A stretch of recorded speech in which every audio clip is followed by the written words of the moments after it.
So it's Muppet here. Today we'll be playing Nancy Drew and the Legend of the Crystal Skull. So should be a fun time visiting New Orleans and seeing the mysteries that await us there. So our case Current file for today. assignment. What assignment? Bess and I are flying to New Orleans for a long weekend of fabulous music, sightseeing, and food. Okay, so I'm also going to visit Ned's friend, Henry Bolet, but only as a favor to Ned. Apparently, Henry's uncle just died, and he had to go down there for a couple of weeks. Ned says Henry's a nice guy, but kind of a loner who might appreciate a little company. So, the first thing I'll do is leave Bess at our hotel in the French Quarter and take a cab out to the mansion where Henry's staying. Ned called him and said I'd be coming. But once that's done, it'll be lazy les bon temps brûlés. The only bad news is the weather's not supposed to be that great this weekend. But what's a little stormy weather when you're in the heart of the Big Easy, right? Right. Cool. So let's head on over. Where's our plane ticket? I would like the task list. Warning, it's best to play this game in a dark room. If it's daytime, draw the shades. If it's nighttime, turn off all the lights.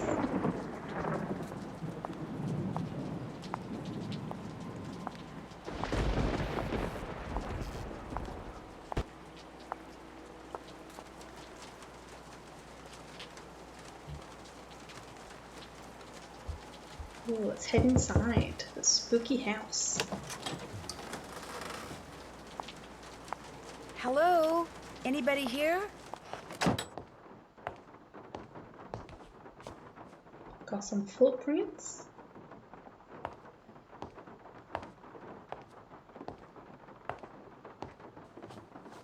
Hi, the door was open.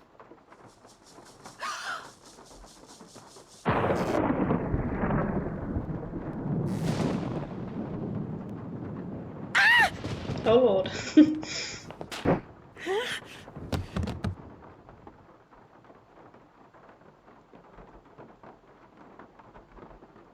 Here, drink this. What is it? Something that'll make you feel better. Drink it. Just a couple sips. Probably not safe. No thank you. Don't make her drink any of your weirdo concoctions. Then I really will have to take her to the emergency room. You just go back to your phone call and leave us be. Don't pay him any mind. Where am I? You're at Henry Bolet's house, dear, in the library. He and I carried you in here after I found you unconscious in the foyer. Why is it so dark in here? The electricity went out. Lightning must have struck a transformer somewhere. What happened? Can you remember?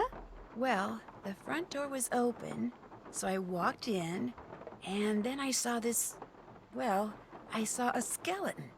And then he saw me. And then the light started flickering, and he threw something at me that exploded. Well, the smoke must have made me pass out. You saw a skeleton? I'm sure it was just someone, wearing a costume or something. I'm Nancy Drew, by the way. I came to see Henry. So we surmised. I'm Renee Amand. I'm Bruno Bolet's housekeeper. That is, I was. This skeleton that attacked you, perhaps we should call the police. No emergency room, no police.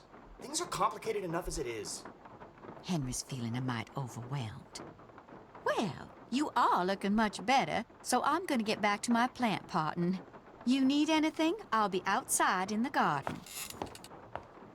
I should call them and keep them on hold for 5 hours and see how they like it. Okay, let's see. So we have our nice little pirate ship. What have we got? We've got some teeth books. Okay.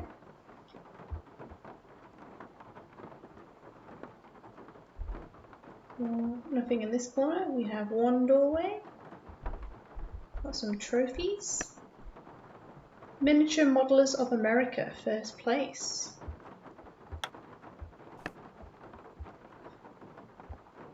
There's place. There's place. Oh, this one rolls. I just found a glass eye. Did Bruno Bollet wear one? Yep, wore a glass eye for as long as I can remember. Had a whole collection of them. Liked to wear a different color every day. I mean, why not accessorize if you want that thing?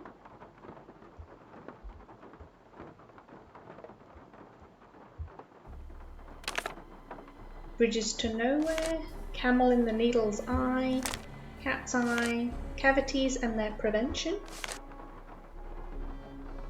chonatids and their care, Daniel and the moving finger, eye candy, finding fish, grinding fake eyes, turn a blind eye, librarian's tale A, limes and coconuts, my eye and other tall tales, not now, not ever, Prudent Living and Memoir by Prudence Rutherford. And we're back to the beginning. Cool. So we have a person here. Let's see what else we can check out. Outside to the rain. Okay, nothing there yet.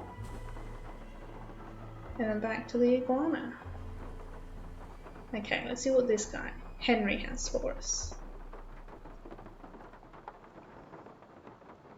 So, Nancy, nice to meet you. Ned sent you here to check up on me, huh? Do you mind? Not really. Ned's a nice guy.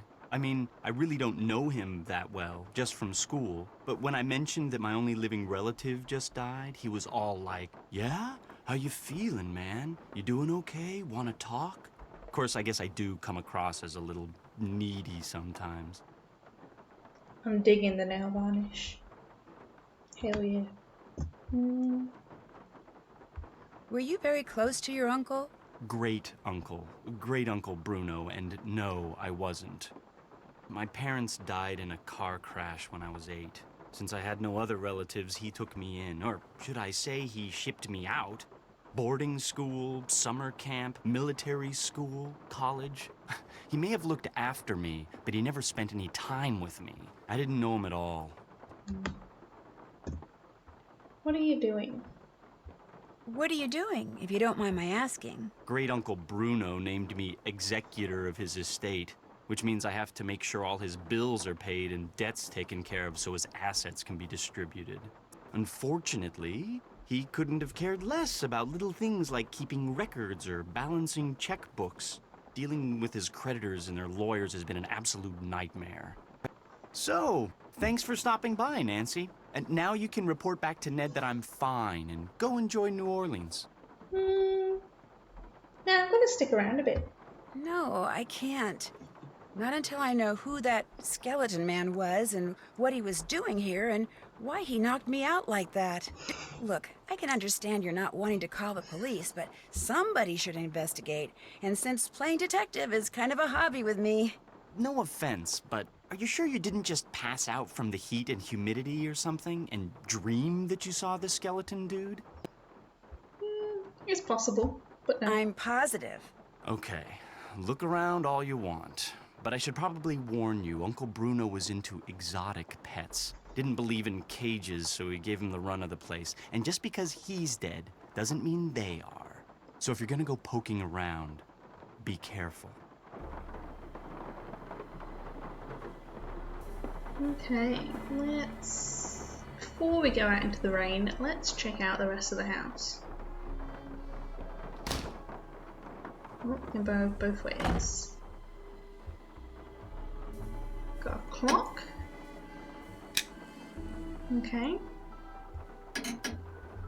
We'll have to figure out what time to set that to. Got some fans.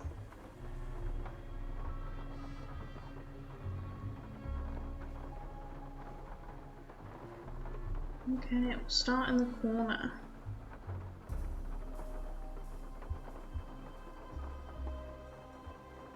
What's this? Okay. Zeeks. Or Zekis.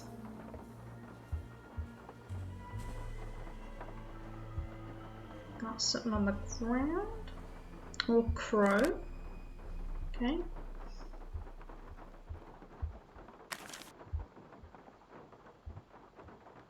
Got some Adam family vibes portraits.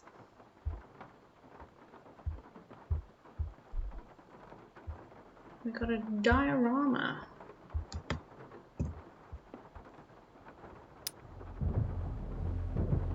Ooh, very pretty. Anything else? No? Okay, let's keep searching. The Withering Roots Memorial.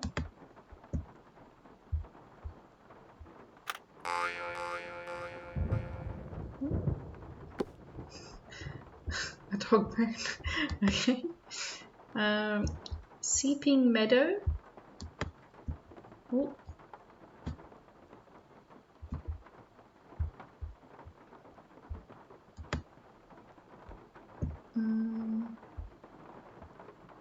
Oh, we have some pictures of a rat, coffin, worm, skeleton hand, the moon, bones, bat, oh no, raven, or crow.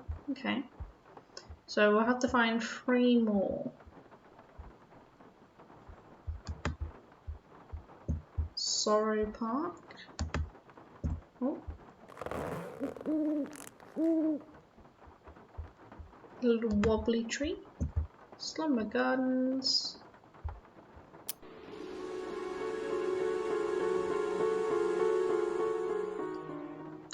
Ooh, okay. We got Terra Siesta. Crowing Crypts. Little Alligator.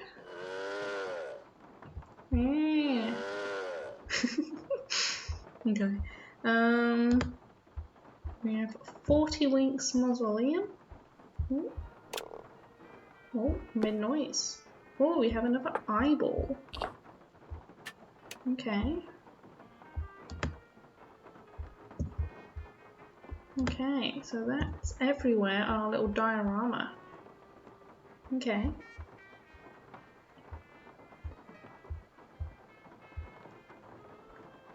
We have first. Oh, so this is a list of where everyone is buried. Okay. Okay. Wait, I'll flip through, see if anything stands out.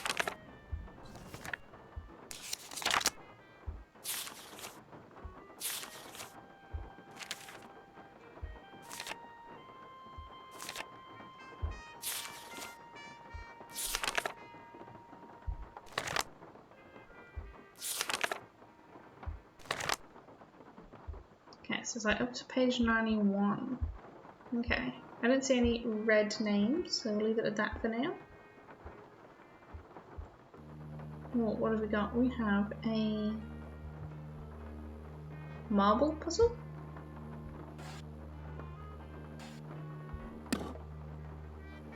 Okay.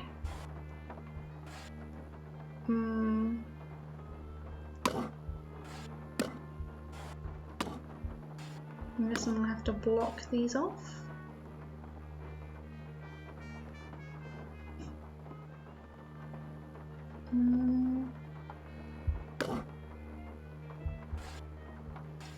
Okay, we'll use the block to block off this marble.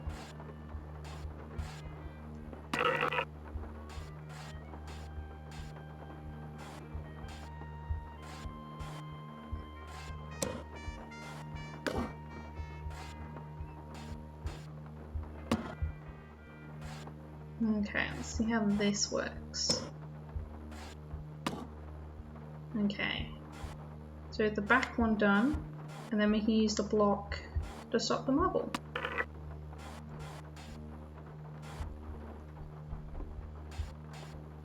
Okay, now we have one more laser to get through.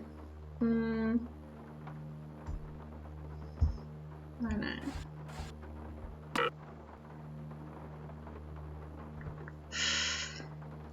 I could either push the square up to the top and move the marble across.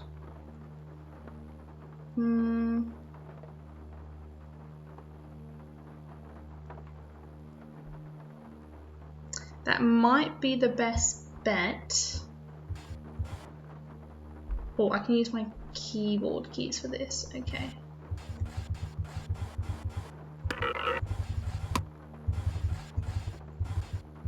Oh, that's so much faster.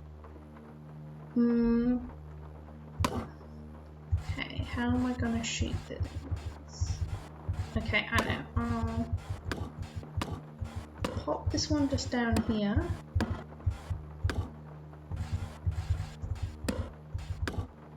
And then if I come back up the top,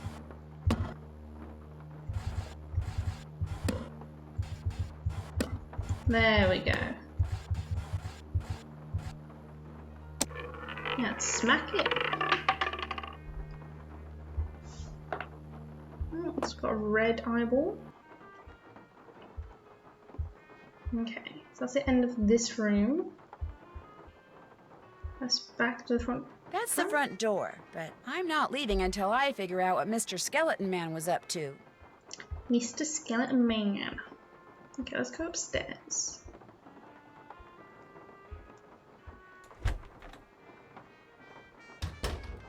Oh, it was a basic room by the looks of it. Another eyeball.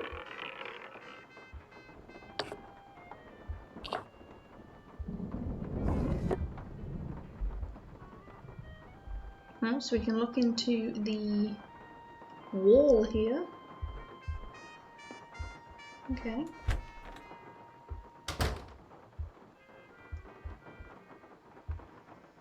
Okay, we can't look at that table. What about this? And this one's just locked. Cool, cool, cool.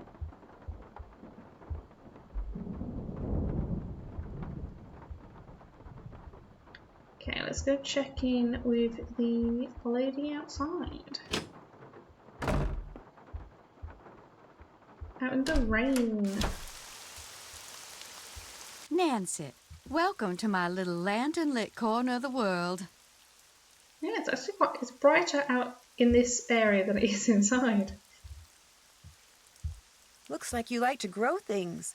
I do indeed. Herbs mostly. And because I'm in constant need of them, I grow them in pots.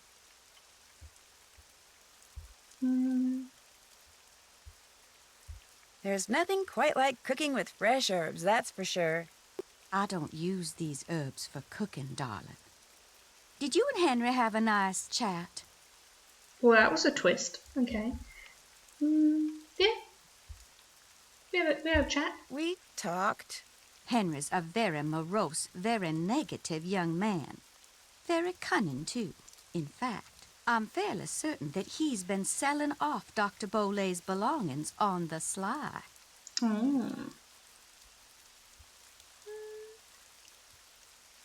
I mean, this Would is all of technically Dr. right. Bolay's belongings go to Henry anyway? Absolutely not. According to Dr. Bolay's will, Henry is to get 30% of the estate. Dr. Bolay's physician, Gilbert Buford, gets 30%. Our Lady of Route 57 School of Dentistry and Cosmetology gets 30%. And I am to receive 10%. Okay. What was in that concoction you wanted me to drink after I got knocked out? Never you mind. It was just a little remedy I brewed up on the spot to help you feel better. Yeah, I definitely wouldn't have trusted that. If you don't like Henry, why are you here? If you don't like Henry that much, how come you're still here? I'm here because Dr. Bolay paid me in advance, and I always fulfill my obligations. That's a very decent thing to do. This one. Have you ever seen this before? I found it by that scale model of the cemetery that's inside the house. It's a mystery to me. No, it's a I very suggest you footprint. ask Henry. He leaves things lying around all the time. I guess it figures I won't notice amid all the other clutter. But I do. I notice everything. How else may I be of service to you? Why is there an empty frame in the gallery inside? That is a very good question. I first noticed the canvas was missing after the reception following Dr. Bolay's funeral. But as for why it was missing, I do not know. If you don't mind my asking, what's in that little pouch you wear around your neck? Things. Secret things. Things that give me special talents when special times demand them. People usually laugh when I say this, but this pouch is my connection to the energy that powers the universe. Oh. Well, at least you didn't laugh. She's got some deluxe grade rugs in that. Nice talking to you. One more thing. I, too, have seen the skeleton man. After Dr. Bolay passed, that night, I saw him in the hallway. He was there, then he was gone.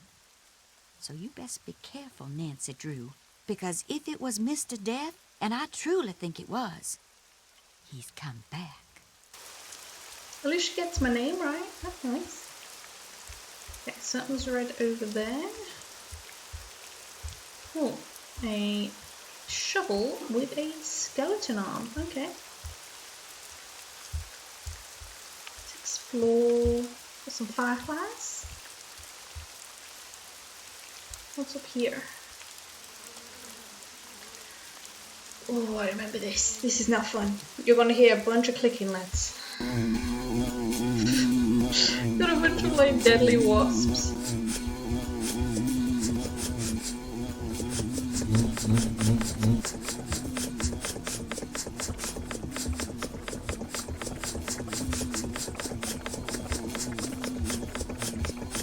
Mute.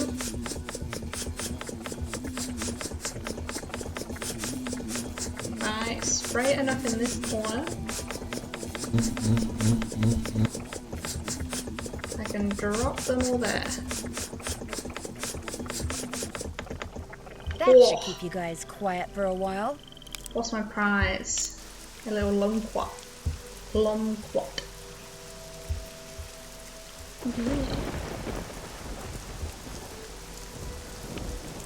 A fountain.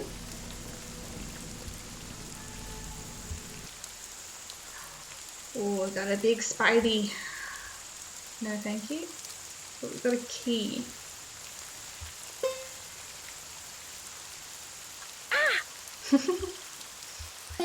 Okay, so these play a tune.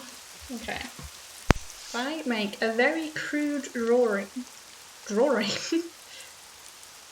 of this.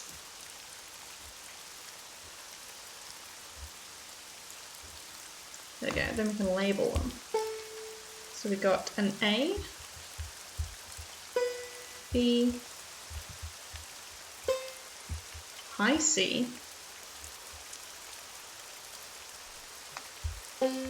middle,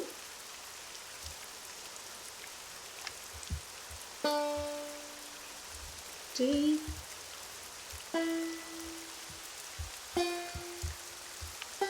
E, F, and G.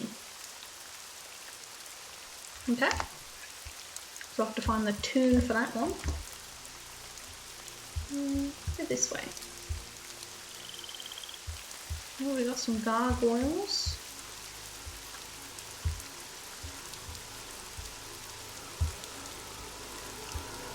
Oh, okay. Okay, before I check those out, can I look down here? Bruno Ballet, 1912 to 2007.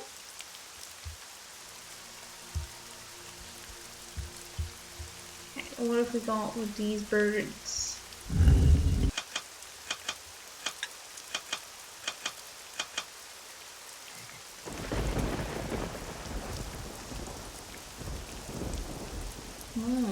So they each move different ones of this. Okay.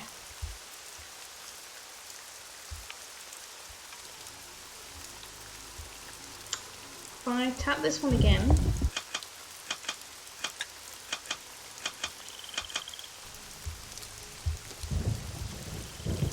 So now this one only affects the third one. So we have, gargoyles 1, 2, 3, and 4. And he top feather on the left. What does this one do?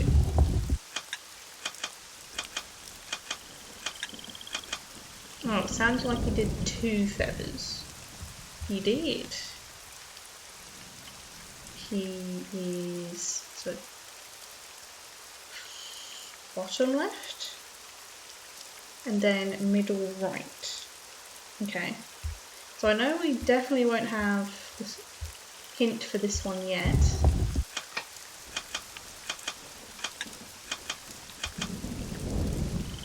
But at least we know which ones move what.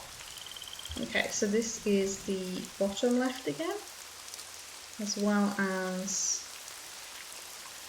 the top right. I'm not too sure about this middle one though.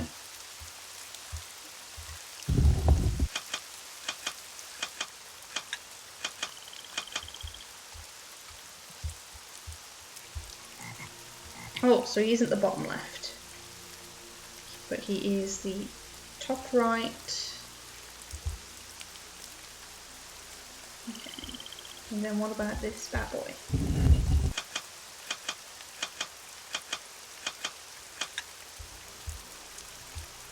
Oh, didn't mean that. The bottom right? Okay.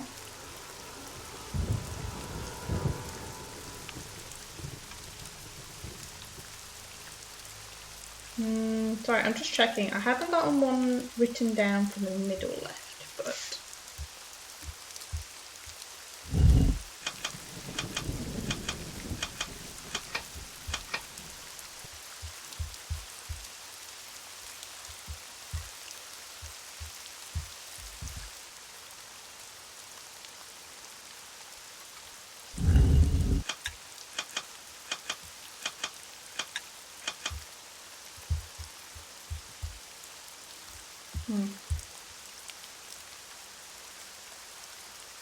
Okay, we'll leave that one for now until we have the solution, but I've got most of them written down. Look, some dandelions.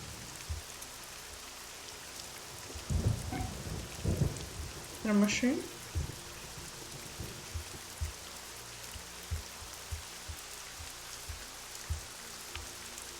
Oh, we can go to our fireflies, okay.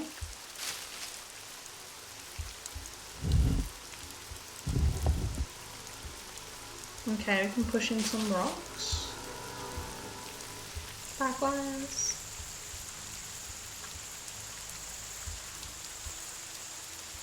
And we have a gate. Okay, can we go to that other part of the wall? Yes, we can. Okay, we have stolen, I guess, the ornament for this wall.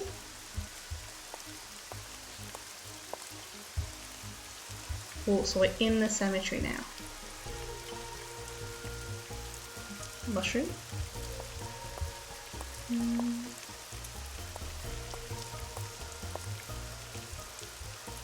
Let's just try and do a circle. The Withering Roots Memorial.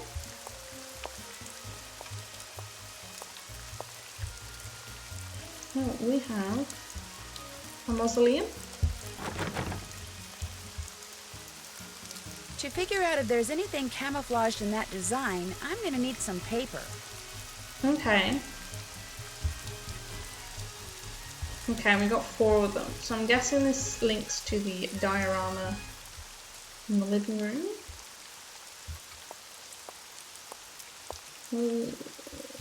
We'll keep going. Charlie Wicker.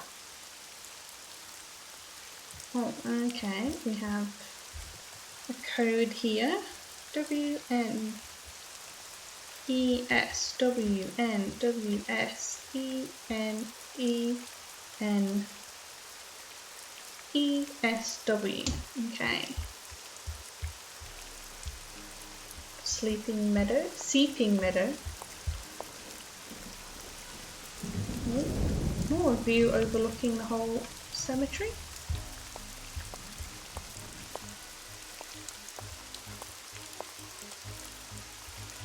Sorrow Park. Okay. We can go back towards the Weeping Willow Tree. That's its name now. Ooh, we have a lot of areas to jut off from this one. Slumber Gardens.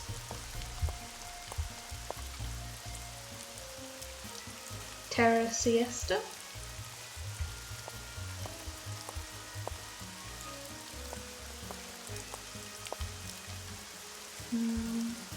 Keep going this way.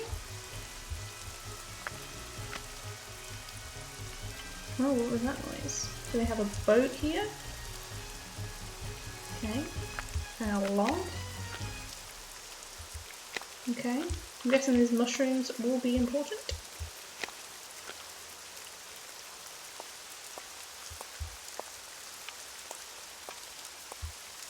We'll hop down this way. 40 Winks Mausoleum.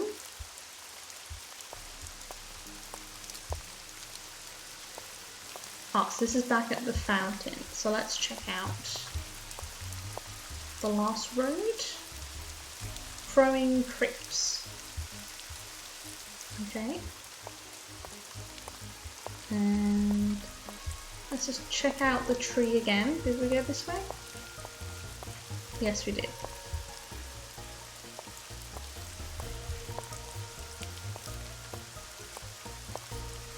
Okay, let's head back inside a sec. Well, actually no, we'll see if she has any paper for us. Hello again. We'll ask about the boat Whose first. boat is tied up down there where the bayou comes up to the cemetery? Do you know? That would be my boat. Comes in very handy when I need to forage for certain swamp-dwelling plants. Do you by any chance have some plain paper and anything like chalk that I could use? Don't have any chalk, but I certainly have paper. But it's up in my room, and I'm afraid I cannot retrieve it for you until I'm finished here. You get the sudden urge to draw a picture? Some. Something like that. I know, I'll help you. That way you'll get done faster. Gracious, you are the picture of impatience, aren't you? Well, I appreciate the offer. But here, why don't you just take this instead? It's an extra key to my room. The paper's in a drawer in my nightstand. Just go on up and help yourself. But make sure you lock the door when you leave, you hear? You I trust. But Henry, him I do not. I really appreciate this. And long as you're going up there, my appetite could use a little placating, so I would be much obliged if you would bring me a candy bar from my nightstand. And take one for yourself while you're at it. Oh, yeah, I'll give you a candy bar. It's nice to be offering it to us. We'll chat with Henry and then we'll go up there. Yes? How's it going? Is your great-uncle's estate worth very much? I have no idea. Nor will I until I get all his affairs settled. He was a dentist for most of his life, so he must have had some money squirreled away. As you can tell, he was darn good at squirreling away junk. Have you had any of his things appraised? Somebody from a curio shop came in and took a quick look around, but it wasn't anything formal. He said that a bit weirdly. Renee says she noticed the canvas for one of the paintings in the gallery was missing shortly after Bruno died. So she says. All I know for sure is that it's gone. It was of my parents. I think it was painted in the garden out back. Renee doesn't like me. Wouldn't surprise me if she took it out of spite. I found this scrap of paper in the fireplace. Do you know anything about it? No. You always go digging around in people's fireplaces? Just looking for something that might tell me who that skeleton man was. Ah. Anything else? Model cemetery. Why is there a model of a cemetery in the other room? Because Great Uncle Bruno used to oversee the cemetery next door. Made that scale model so he could keep track of where everything, or should I say everyone, was. Crafted all those miniature crypts himself. And people think I'm weird. Hmm. Do you know what this is? I found it in the other room. Looks to me like some kind of tracing. I was thinking that maybe my skeleton man left it behind. Well, I sure don't know anything about it. Anything else? How come your great-uncle's crypt is in the garden and not in the cemetery? Don't ask me. It's kind of weird. Apparently, he built the crypt himself, but he never indicated in his will or anywhere else that that's where he wanted to be buried. I stuck his ashes in there anyway and had the thing inscribed. If that's not what he wanted, too bad. I'll check back with you later. Sounds good. Okay. Well, if Bruno built that entire diorama himself, my lord, the attention to detail that man had. I could never have the patience to do that. I control a little mini things, but to that extent,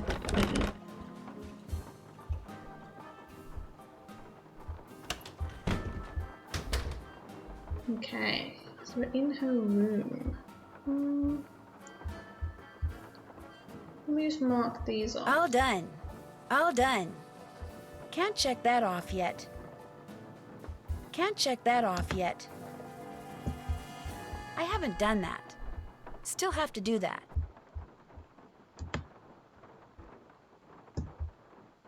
Did that. All done. Did that. Okay, so naturally it's early I haven't we done haven't that. done too much. Can't check that off yet. I haven't done that. Get a Cocoa Crinkle Bar. Still have to do that. Okay. When we turn, I'll start in the corner for the door. It's got a wardrobe.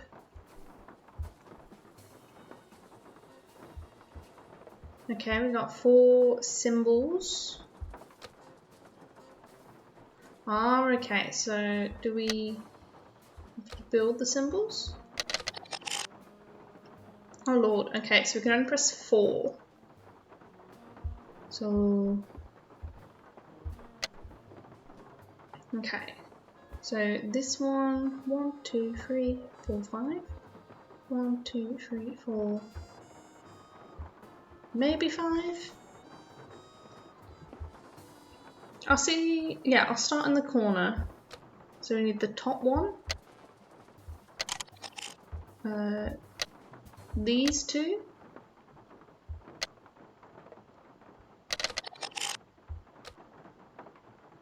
Oh, that's one. And then we just need, I guess, this middle bit.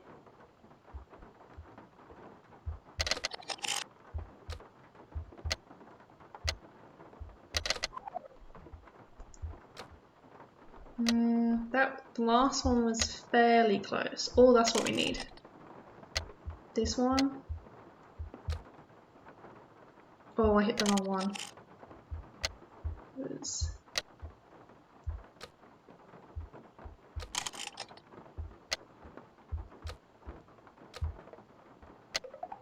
Oh, there we go. We'll try for the heart. 1. Not quite. So I'll keep my finger on that.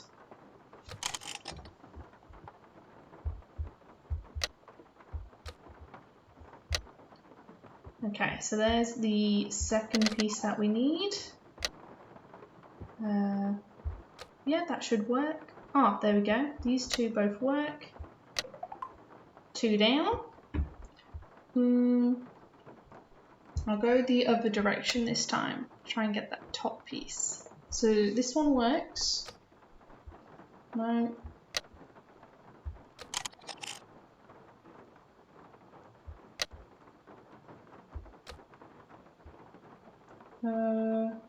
Okay, this one.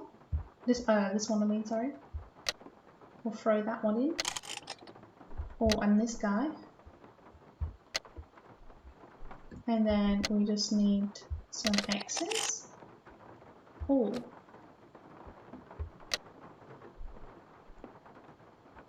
No, that one we'll need.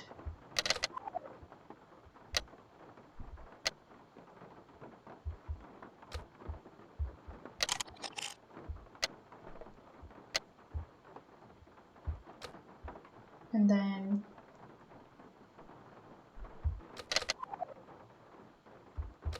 wait.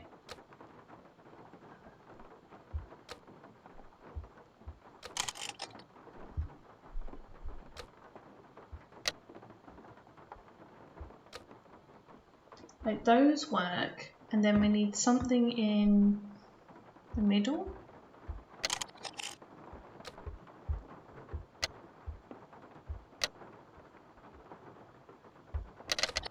Like a 3-piece. Sort of like that, but this bit needs to be round in the middle.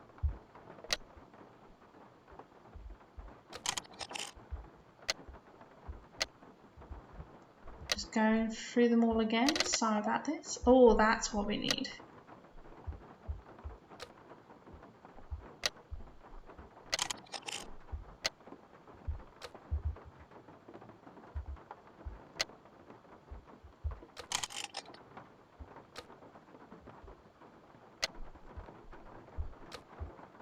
And then this top one. No.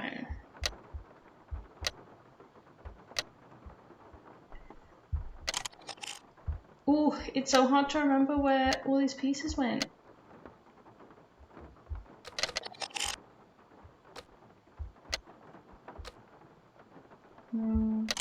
Try that.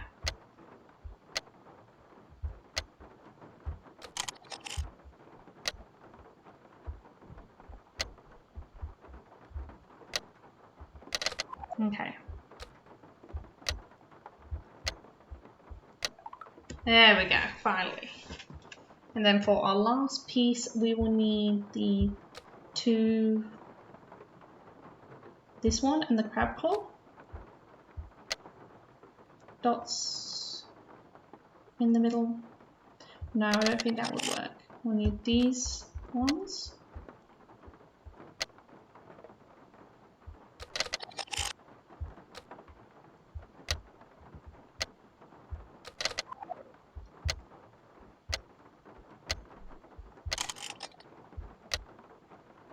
Not quite. Oh, that one. We do this. And then this one. There we go. Who do signs and symbols? Ooh. Spectraliquy?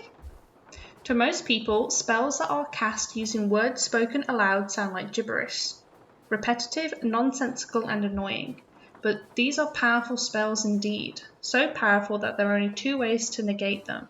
One is to discern the precise meaning and purpose of the spell and to vocalize the appropriate counterspell, but this demands intimate knowledge not only of hoodoo words but of the motivations of the spell's creator, and this is often impossible. Just a sec. Oh, hello Lilybo. Nice to meet you. Thanks for joining.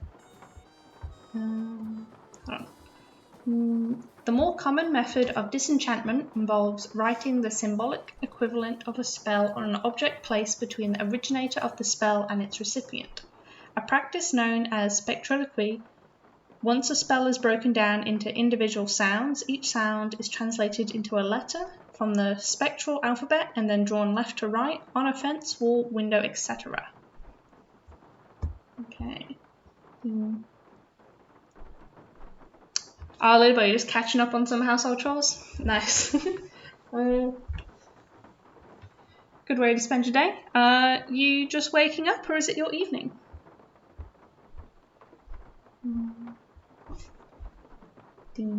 The spectral alphabet is comprised of 28 symbols and is based on 4 basic vowel sounds, A, O, U, and E.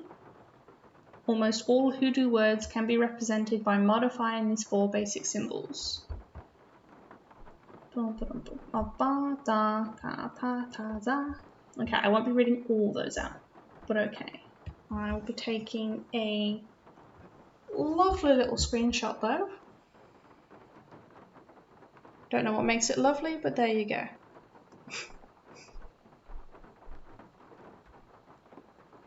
Awesome. Okay, let's see what else is in this chest.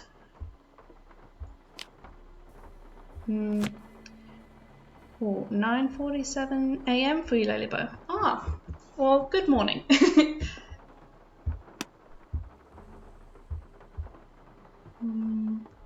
I'm hoping it's much better weather for you than it is in this game. Okay, we have a nightstand. Can't access that book.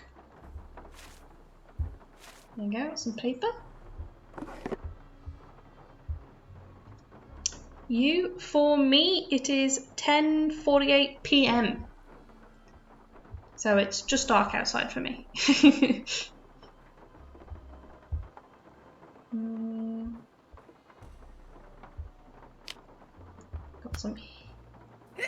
Got some hiccup powder.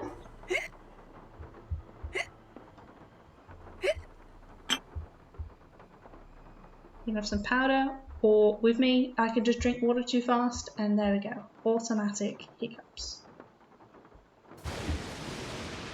Or some ambient lighting happening there.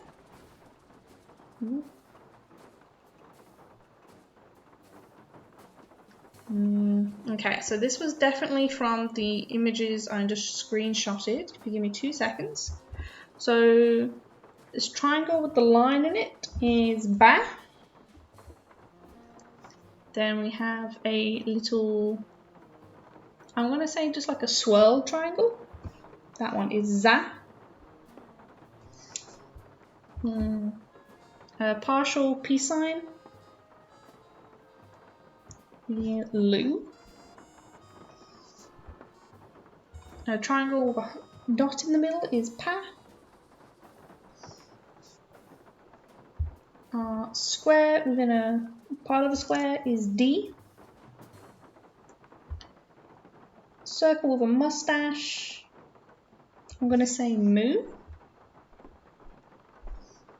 And then triangle with a hair flick is Ka. Okay. Ba, za, lo, pa, di, mu, ka. Yep, that's a bunch of gibberish to me. Okay, we need to find this cupboard with the chocolate bars. Oh, here we go. One for Renee. And one for me. One for me. Yum. Gosh, these things are good. What I would give for a chocolate bar right now. Oh Lord. Okay, let's take this back. Oh, got some creepy creaking in this old house.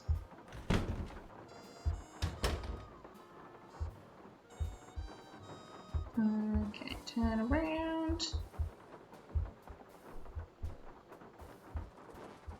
There we go. Oh, you know what? Before we go, because we need something for our paper rubbing that we need to do.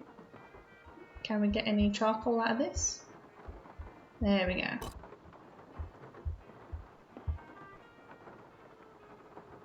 Okay, let's head back to Renee.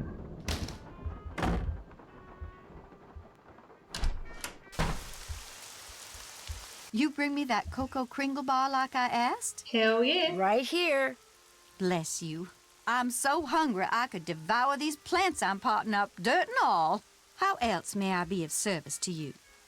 I snooped in your room. What happened? Those weird symbols on the wall in your room. Do you know who painted them? I did.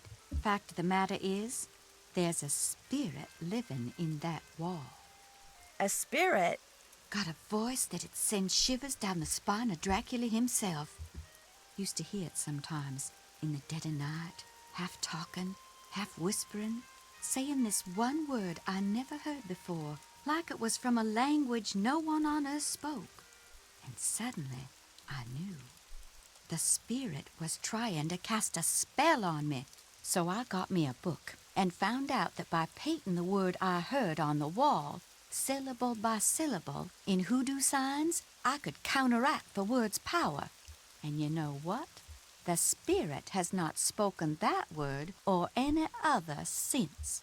What was the word? Darling, a sack full of water moccasins couldn't get me to say that word out loud. Nor will I write it down. No, sir. Not ever, ever, ever. I'll leave you to your Okay. potting. Take care, hon. So the walls talk. Sorry, Lilybo, I missed what you said. I have a job interview on Wednesday and a full-time student. So I was going to say. Ooh. Yeah, full-time student would definitely be keeping you busy. So I'm happy you're able to, I guess, catch up on chores on your free time. Good luck for the job interview on Wednesday. I hope it goes well. And I've completely forgotten how to speak English.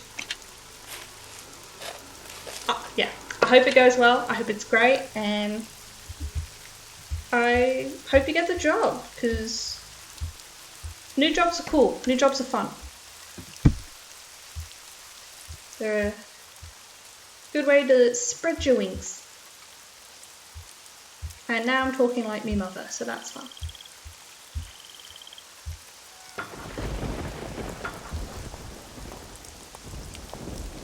Is it related to what you're studying, or just to get you through the studying?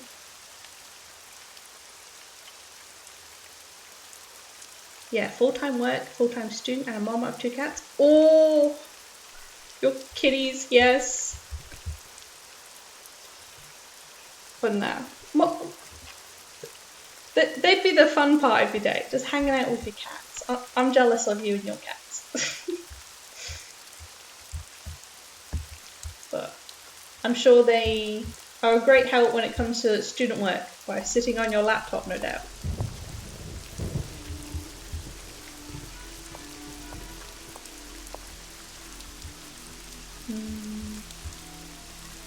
Here we go.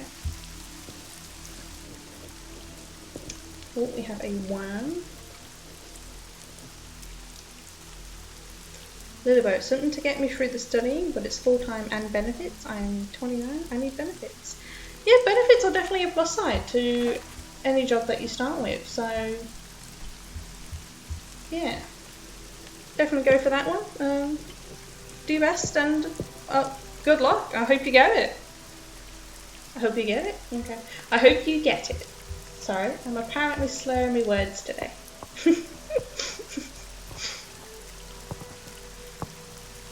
Oh, you have a bachelor's degree in psychology and you're studying for a cybersecurity certificate. Oh damn, Lilybo! That's some intense stuff.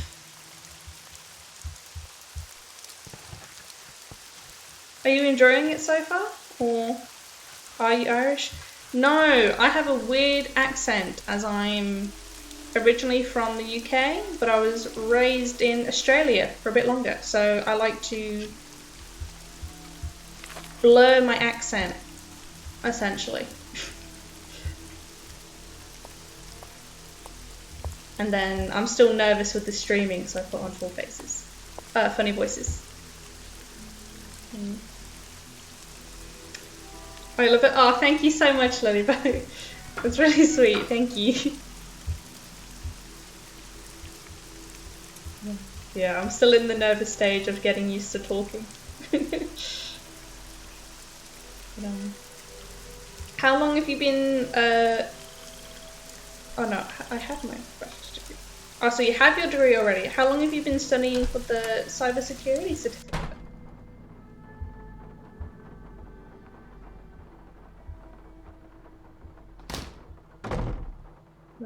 You can't do much with a bachelor's degree in psychology, so now I'm studying cybersecurity.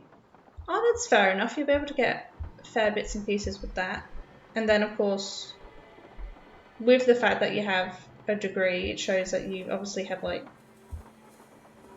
you're able to do research and stuff, so you'd be able to adapt some things over into your cybersecurity. So I'm guessing that helps quite a fair bit for you. I don't use any of my degree in my job, which is great fun. So hopefully yours adapts over. Where am I going? Yeah.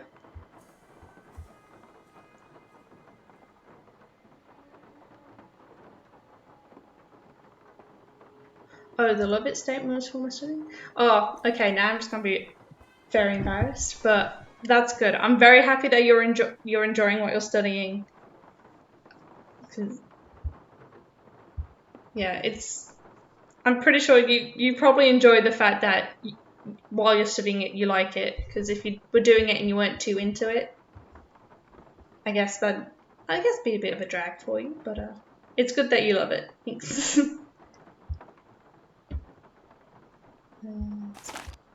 We have flowers, coffins. Yep. The one looks like a fountain pen.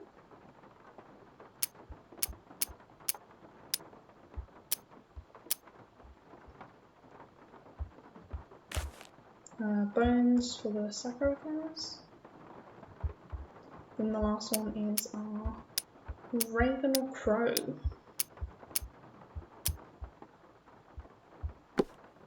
There, oh, we've got a key. Lillibo, yeah, let's go to Stone self-clearly through Cisco. Oh, cool. Are we now completing this? What? Oh, that's fair enough. Like, if friends introduce you to a company, give it a shot. Yeah, I get going with psychology just to figure out where you want to go from there.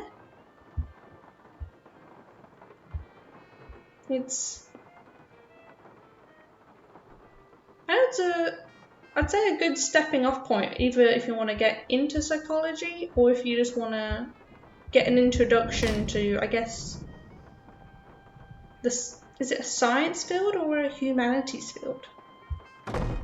I guess science if you're going for cybersecurity. But oh, Bruno is no Henry. Henry is gone.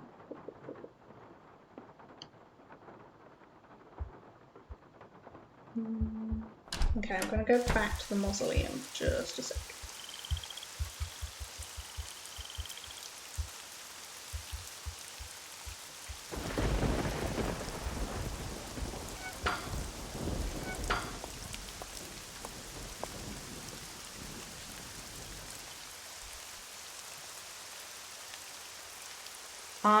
Lilibet, so you're having a change of pace and leaving retail. Okay.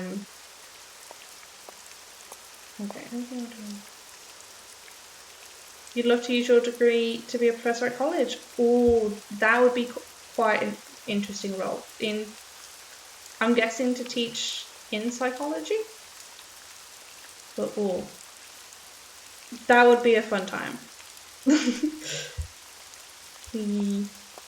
And then yeah, for your change of jobs, I'm gonna say I'm very happy you're trying to get out of retail. I know the absolute stress of that. I didn't do retail myself, but I did fast food, so I understand the hospitality stress. So, oh, our boy's crying. No. But yeah. So yeah, I hope you get the job so you can not have the mental exhaustion that is retail.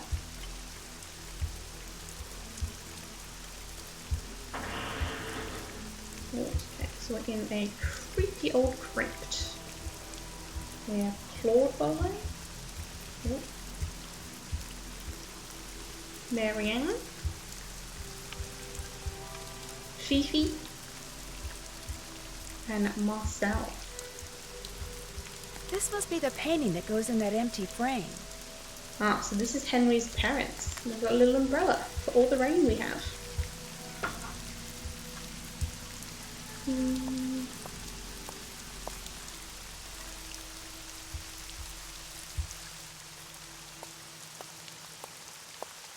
Or Lubo, yeah. If you're down for doing the multiple jobs, absolutely go for it. And use those monies, all that extra monies, to the best you can.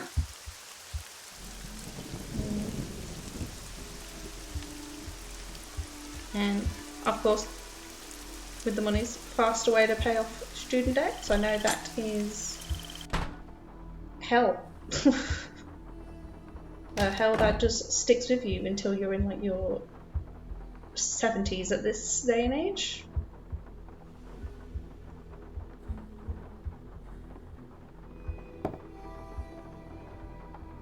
Okay, we have all our portraits.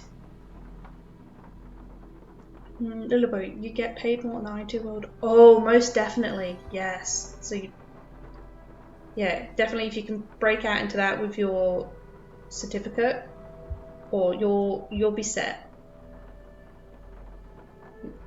You'll be absolutely set. So I hope, yeah, all the best wishes for you. I hope you absolutely ace it.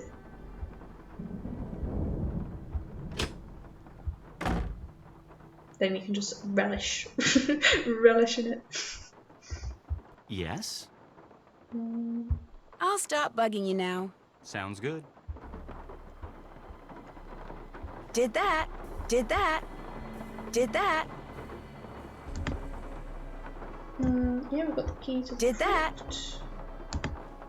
Haven't done the birds yet. Did that.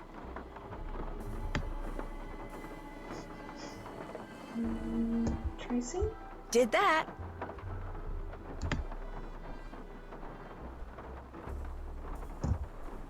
Check. Okay, we've got that one. All done. Open that. We've All got done. our hoodoo symbol. I haven't done that. All done. Now last one. See if Check. the canvas definitely matches. Okay, let's go into the next room and call up some of our mates. Oh, Lubo, you want to travel the world? Oh, that's a really fun thing to do. Any areas in particular you would travel to and see the sights? Cool, Ned.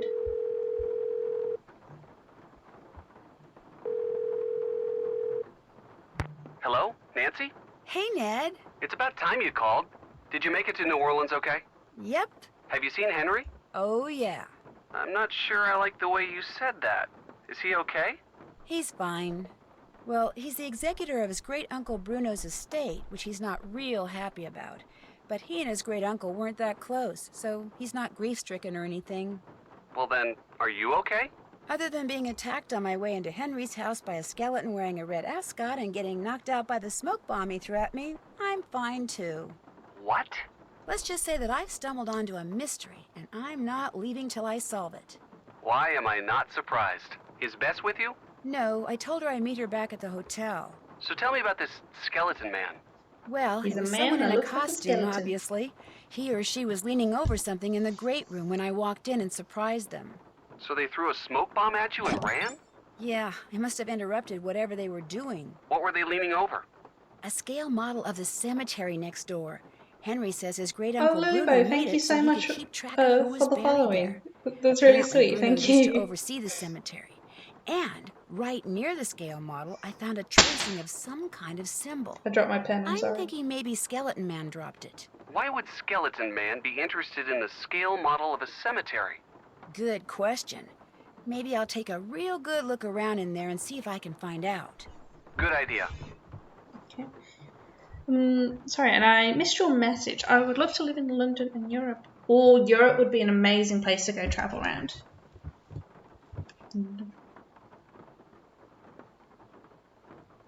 Oh, you sweet. Oh, oh, thank you, Lily. Sorry, I'm just gonna get shy while I try and pick up my pen off the floor. Okay, I'm back. Oh. But no, thank you so much. I'm really grateful. Grateful, just embarrassed and shy. But no, you're traveling around Europe would be would be really cool. So I hope you get to hit up like a whole bunch of places at once, and then living in London will be good. The fast-paced lifestyle is quite fun when you're used to it. It's quite nice, and adjusting's fun though. That's this one. I'm still trying to figure out how you got to be friends with Henry. Well, we're not best friends or anything. Heck, we're not really even friends. I just feel sorry for the guy. I mean, he never hangs out with anyone between classes, and when I'd heard there'd been a death in the family, I just wanted to make sure he was okay all by himself down there. Don't worry, he's fine. Although I think he misses his parents a lot. I saw him out in the cemetery by what I think is their crypt. He seemed pretty upset. I'm not surprised. I get the feeling that what Henry looks like on the outside is just the opposite of what he looks like on the inside. You know, you're a pretty nice guy. Yeah, I know. Oh, Lobo, you love Paris as well. Ooh, Paris would be pretty if you get to see all the what are they called?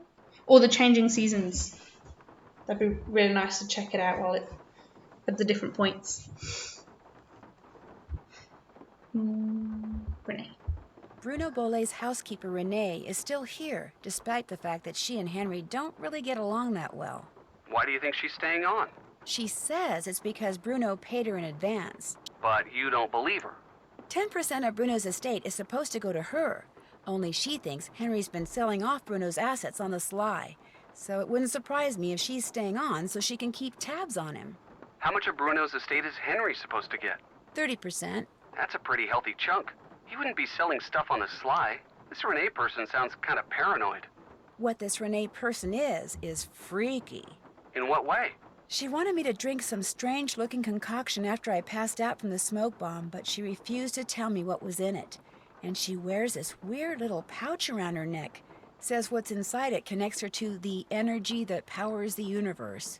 She's probably harmless, but stay on her good side, just in case. Yeah, she wears a pouch with special ingredients inside.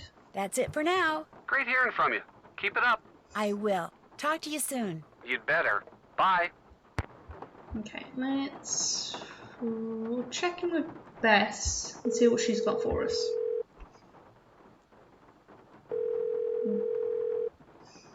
Hello? Bess, hi, it's me. Hey, Nance. I just got Hey, back Nance. from shopping, which I am happy to report is fantastic here. So, what's going on with you? A lot. A lot is in a whole bunch of fun stuff? Let me start by telling you what happened when I arrived at Henry's house. I walked up to the front door and discovered it was open. So I walked in. Oh, we faded off. Okay.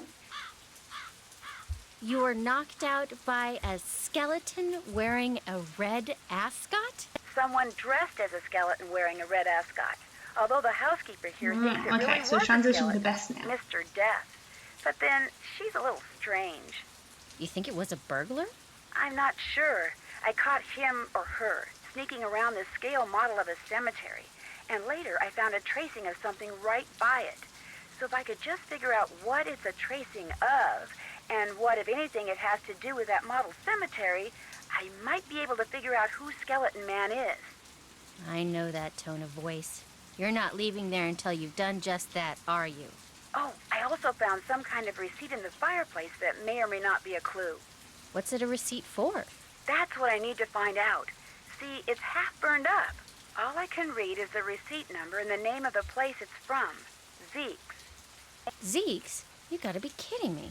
Why? What do you Ooh, mean? we got that place right across the I street. mean, I'm sitting here on our balcony in the French Quarter looking down at a place across the street called Zeke's.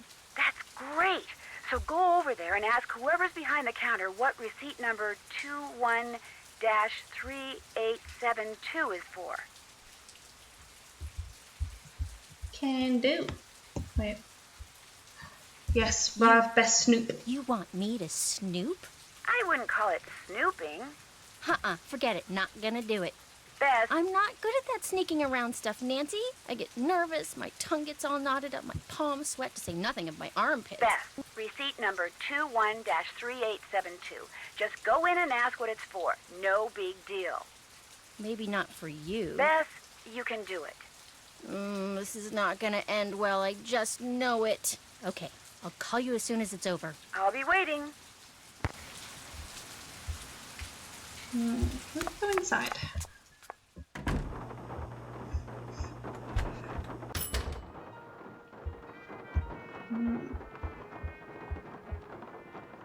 Oh, that's creepy.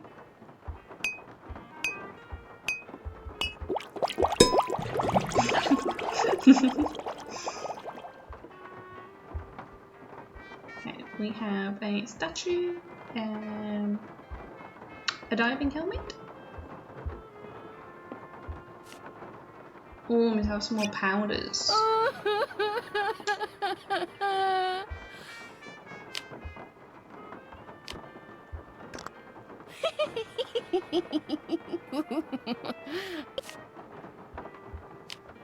Itching powder? Ooh, they weren't kidding. Ooh, PU. I've never actually seen, for the itching powder, I mean, I know it's like one of those whole prank objects, but I've never actually seen a joke shop that sells it. At least none that I've like checked out when I've seen one. What's over here? Oh, we have a Roman soldier? Yeah, Roman soldier? I don't know. Oh, we got a mummy. Oh, didn't mean to go back into that, my bad. We have some weird items on our... Oh, we can move stuff around, okay. We'll get to that puzzle in a minute. We have mystical toast. Okay.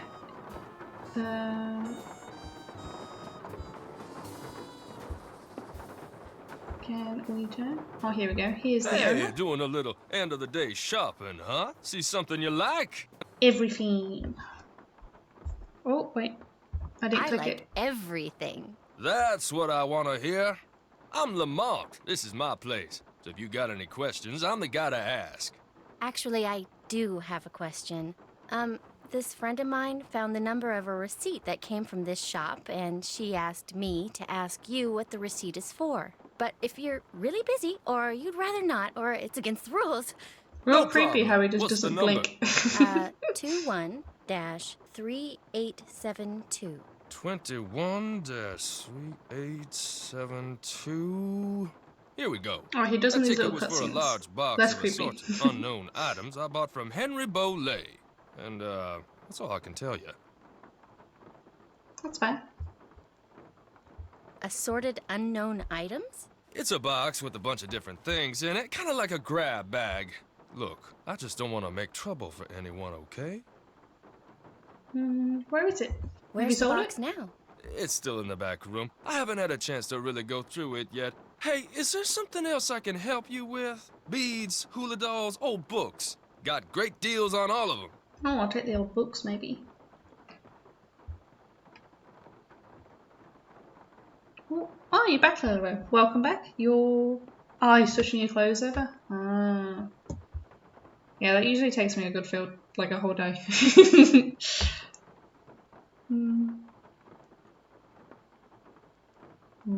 Oh yeah, it is the changing seasons. Okay, that does make sense. A friend of yours? No, I met him at the reception at Bruno's I'm horrible house at keeping following the up to date funeral. with what Gave time of the Henry year my it is. card, said when he So my wanted bad. to start liquidating, he should give me a call.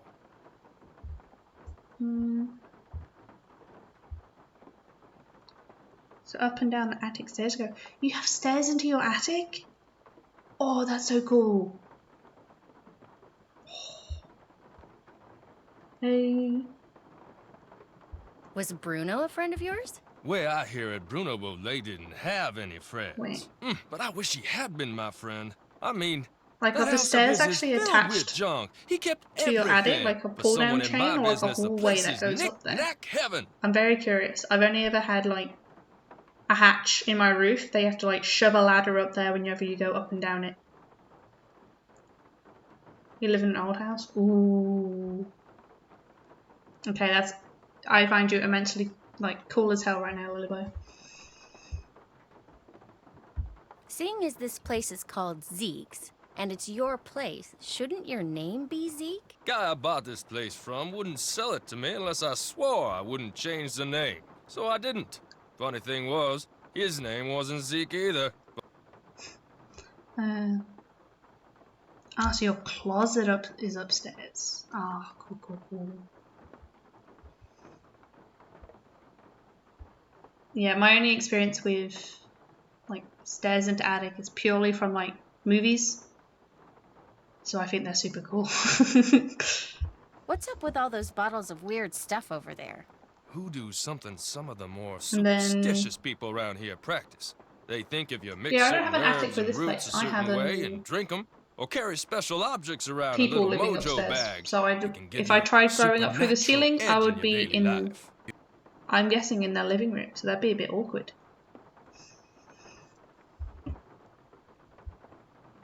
I mean, that'd be one way to introduce myself to the neighbours. Just exorcist my way up through their floor. Does it work? Does it work?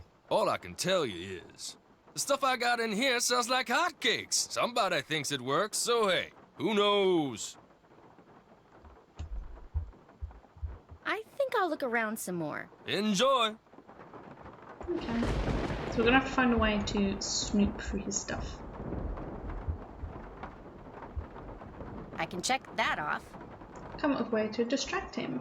We'll do. I want to talk to the guys outside first.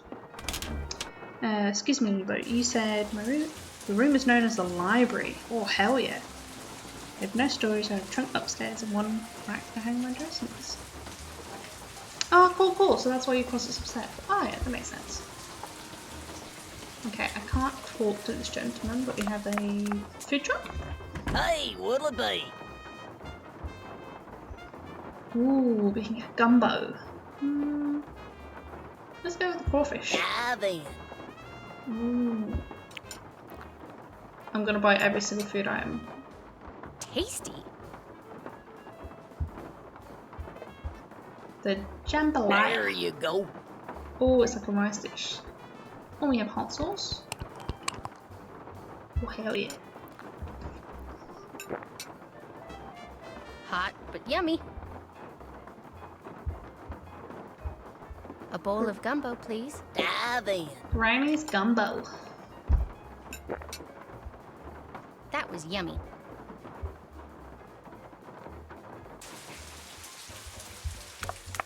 I feel obligated to show every single item of food that you can get in this game series. Okay, I'm guessing distracting him involves moving the shelves around. I've got fan, teeth, head.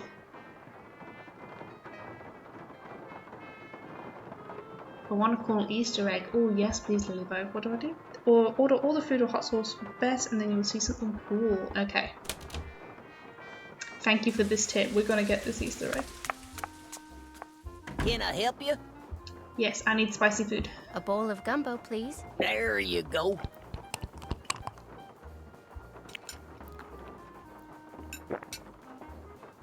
Talk about spicy. Enjoy.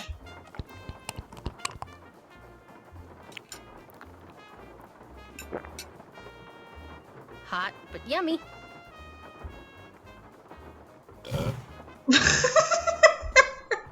Oh my god, that was awesome.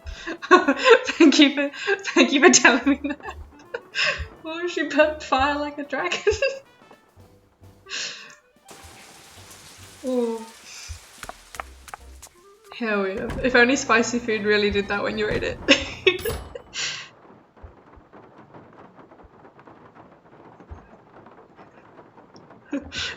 Oh yeah, thanks for telling me that was great. Ooh. I'm gonna show that clip to my sisters tomorrow.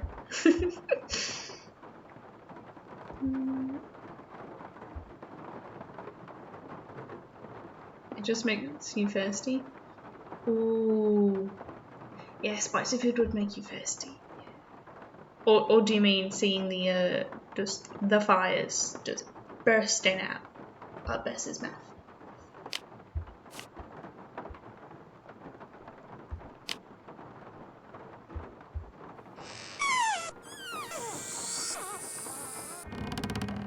Close, but no cigar. Okay, so we're gonna move stuff along. Bowling ball's pretty heavy, so we'll try this guy.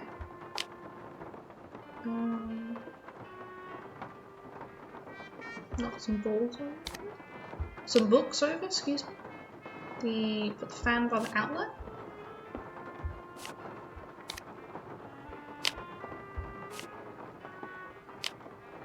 This is gonna hit something.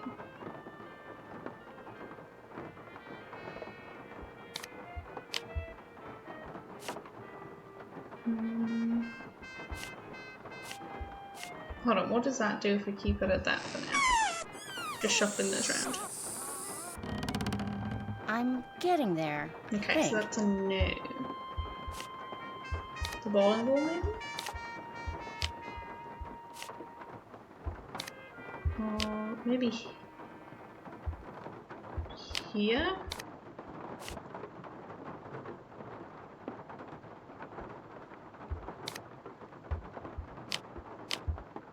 I'll put this up here. That was... If we leave this, the balloon can... Oh, I'll do that. Try that out. Little bit of spicy food makes you thirsty. Ah, okay, that makes sense. I'm getting there, I think. Well, that didn't work either.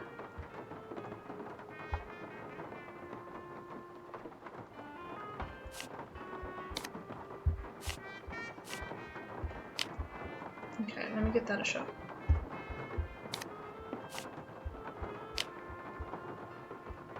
I just want to find which one gets the motion going first. Close, but no cigar.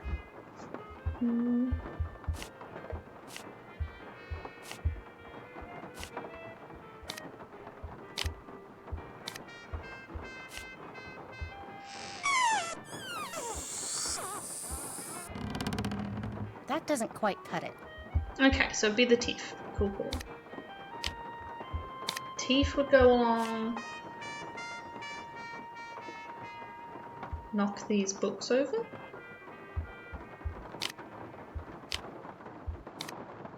Then that should fall, smash that. Throw this up, and that would poke the ball. The balloon. That doesn't quite cut it. Okay, well that just fully put me in my place, didn't it?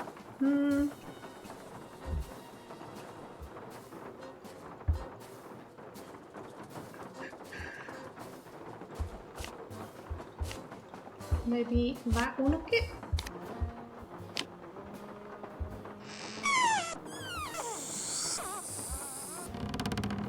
I'm getting there, I think.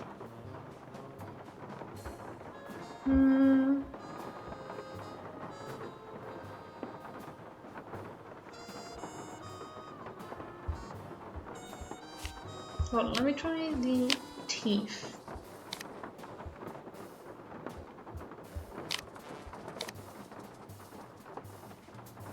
I'll just put the bowling ball for there for now.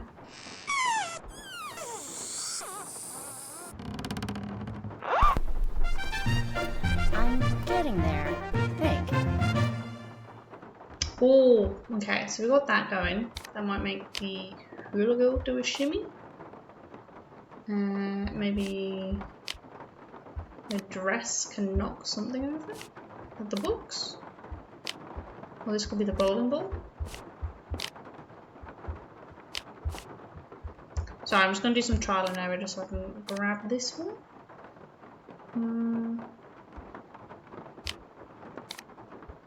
I'll keep this up here so that I can pop the balloon.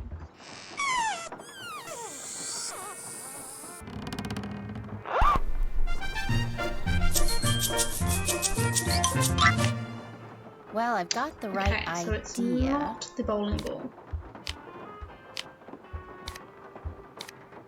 A little bit, you gonna make a smoothie? Ooh. Yum. Sorry, I say ooh a lot, you'll notice. But go make a yummy smoothie. What's this?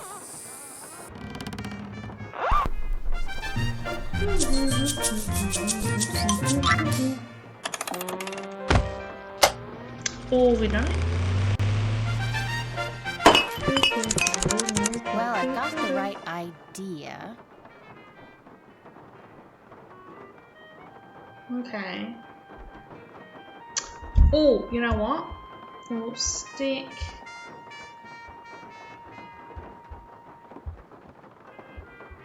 We'll steal one of these bad boys. Sneezing? Yeah.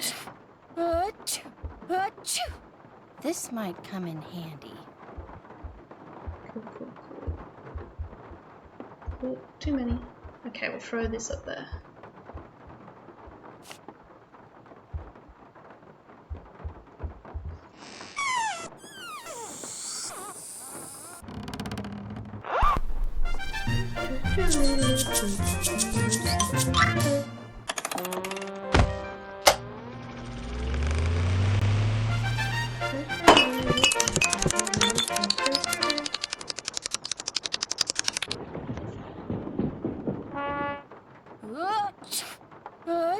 I just gave myself a sneezing fit. There, that should do it.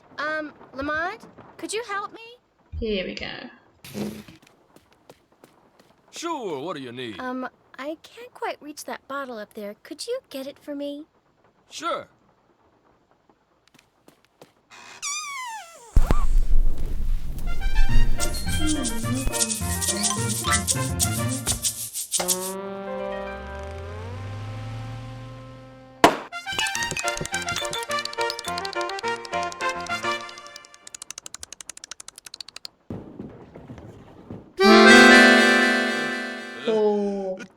Oh no! Oh my gosh! Oh shoot! I'm sorry. I'll go get you something. What do you need? Nose spray. Back room. Nose spray, back room. Got it. Just so I could sleep, I gave that poor man hay fever.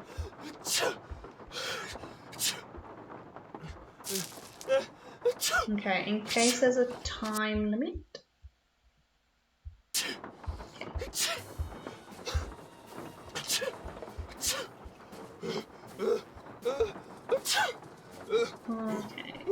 I need to go through that box for Nancy, then get the nose spray for Lamont. Okay, so I can't even put it into my inventory. Okay. Okay, let's snoop. Bruno. Cute dog. Oh, she's flicked with them. Bruno and an iguana in a pirate outfit. Cool, cool. Blue ascot skeleton man. Oh lord. Leverg was just wondrous this summer. We both stayed in the south of France for only a few days to visit some old friends. Lorelei spent far too much time in the kitchen, golden braised pork shoulder roast with turnips and roasted plums, and an entire quail wrapped in puff pastry. We bought only a simple chocolate cake from the street market. That was our dinner. She does things like that, you see, always trying to show up the guests. That's how she is. Here. I must be off to post quickly before the fog rolls in. I'm expecting parcels.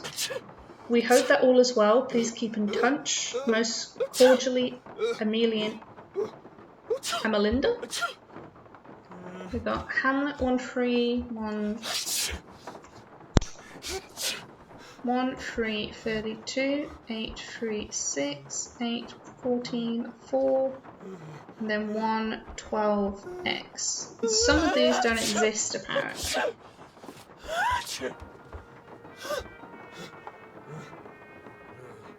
Okay. Oh, I have no idea how we're meant to do that.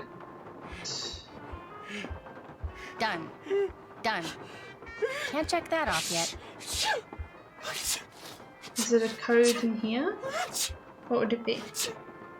Can I call Nance? What'll she say?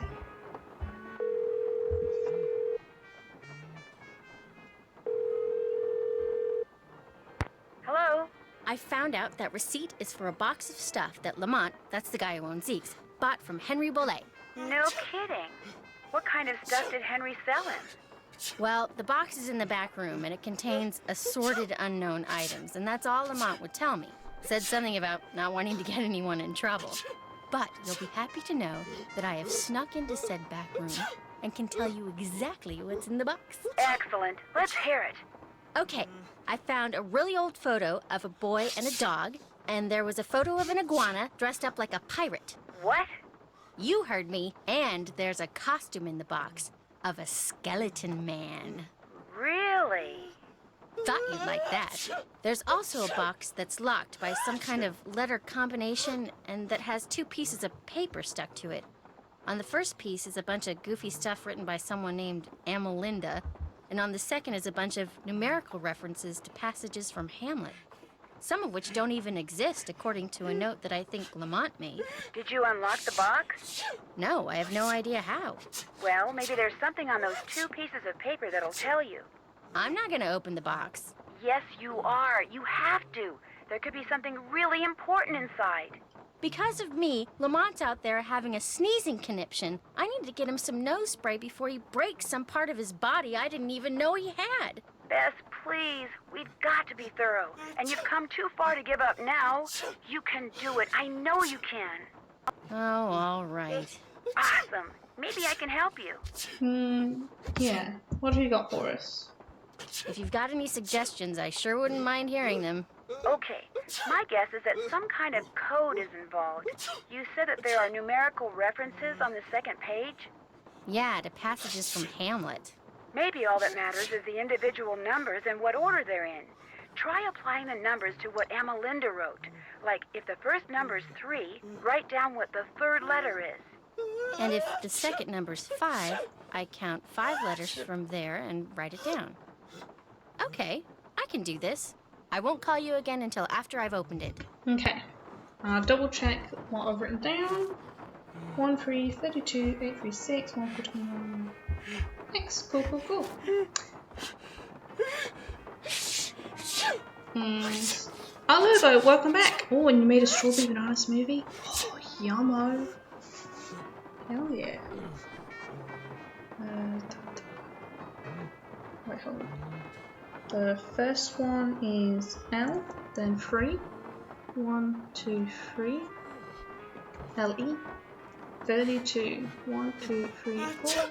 5, 6, 7, 8, 9, 10, 11, 12, 13, 14, 15, 16, 17, 18, 19, 20, 21, 22, 23, 24, 25, 26, 27, 28, 29, 30. We don't want a 32. So the first line is leb. 1, 2, 3, 4, 5, 6, 7, 8.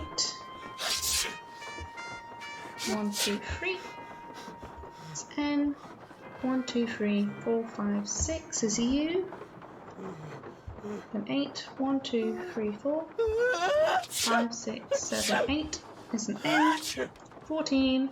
1, 2, 3, 4, 5, 6, 7, 8, 9, 10, 11, 12, 13, 14 is a D. 4 more. 1, 2, 3, 4 is a T. O. And 12.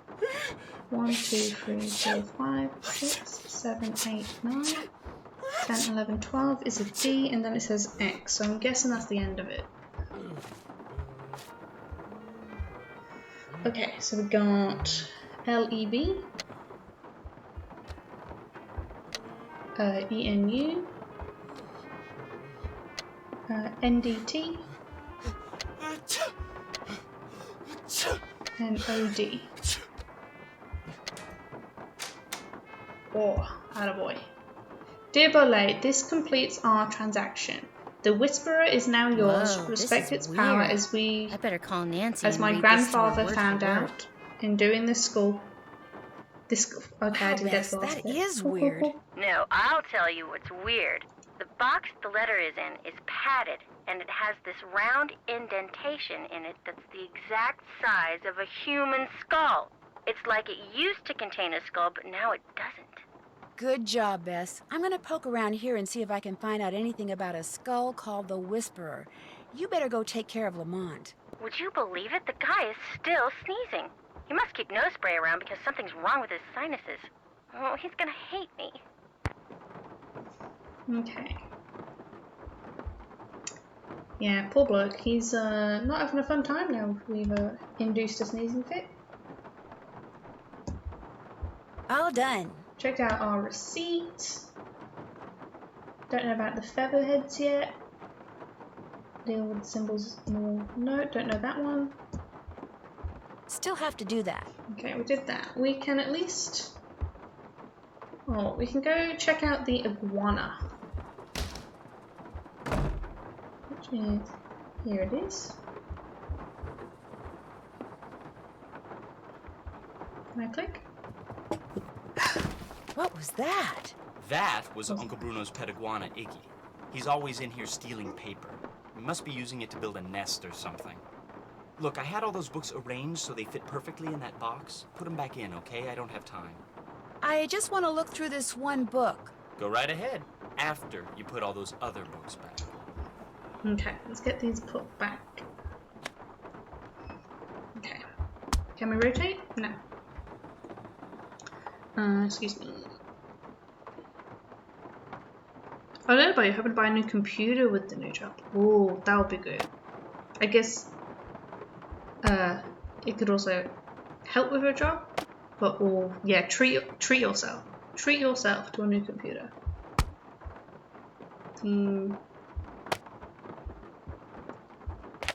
Is it like a full computer or like a laptop? Or actually, yeah, no. Computer counts for the Mac as well. Yeah.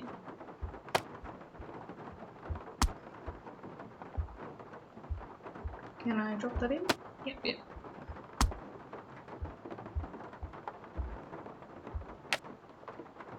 Would help with your new job and your studies. Oh, true. Would you go laptop then? So it's more portable for studies? Or...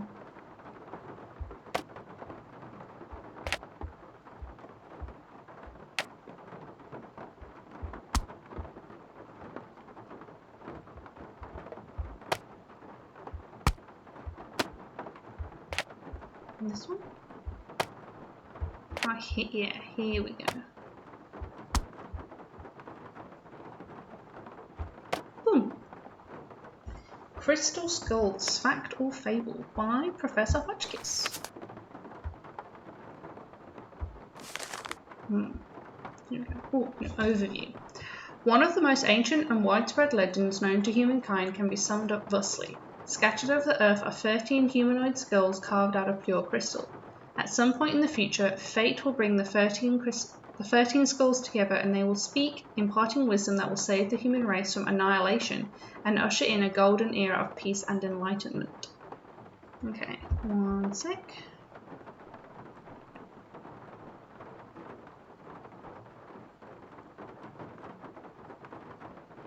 You're not able to do a full computer. Oh, that's fair enough. Laptops are pretty handy because at least they're portable. So you can always just whack that just either on your lap, just at school, or yeah, just hook that to your job. Truthfully, I'm very biased towards laptops. I think they are so much more convenient. So hell yeah, treat yourself to a really nice laptop. It will do wonders for you. Hold on. There are several versions of this legend. In one, the skulls were created by Mayans, Incans, or Aztecs, and collectively form a repository of information detailing how and why humans came to be. Another legend credits their creation to the extraterrestrials who seeded the Earth with the human race and left the skulls behind to explain their actions at some point in the future. Yet another contends the skulls are ancient in origin, but more important, that each skull is somehow magically in and of itself. The distinctive gifts they offer their owners reputedly include precognition, clairvoyance, telekinesis, and of course, immortality. Some variations combine all of the above.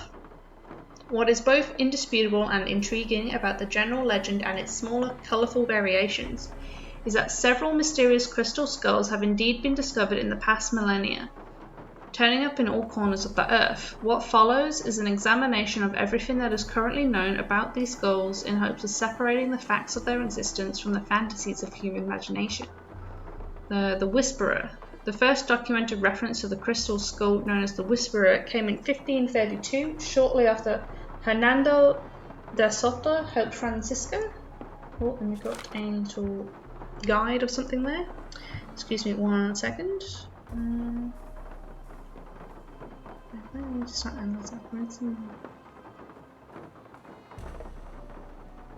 Ooh, literally you want to get a PC gaming laptop. Oh, and you have a Mac at the moment. Or a PC gaming laptop would be absolutely bomb.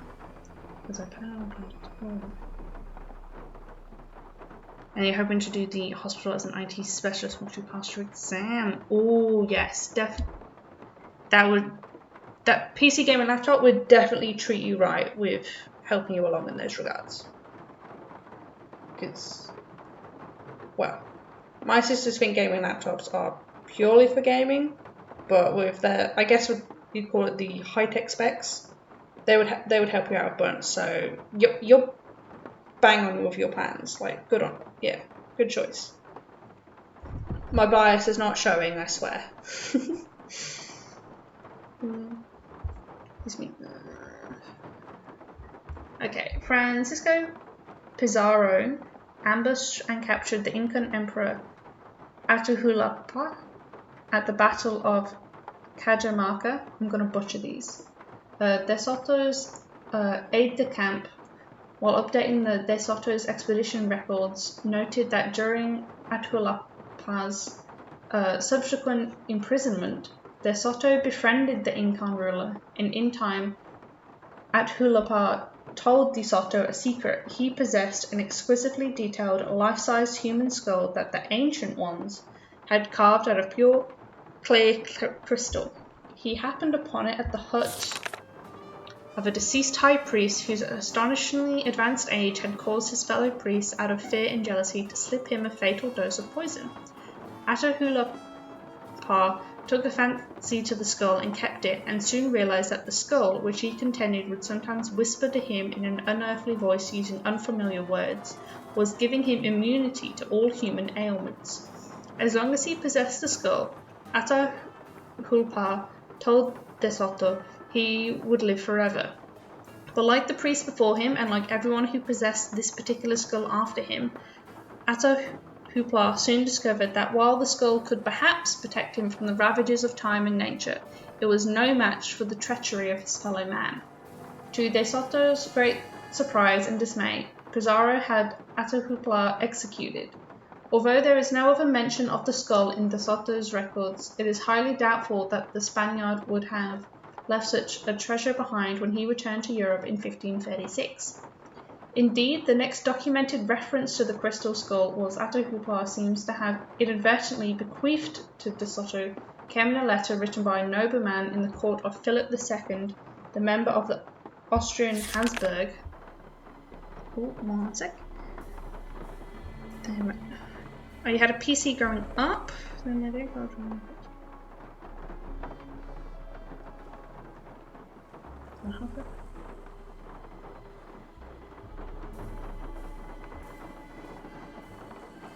Oh, Libo, that is definitely one way for you to earn a PC. Like, definitely hard work in that one. So, definitely props to you on that regard. And definitely suggest it.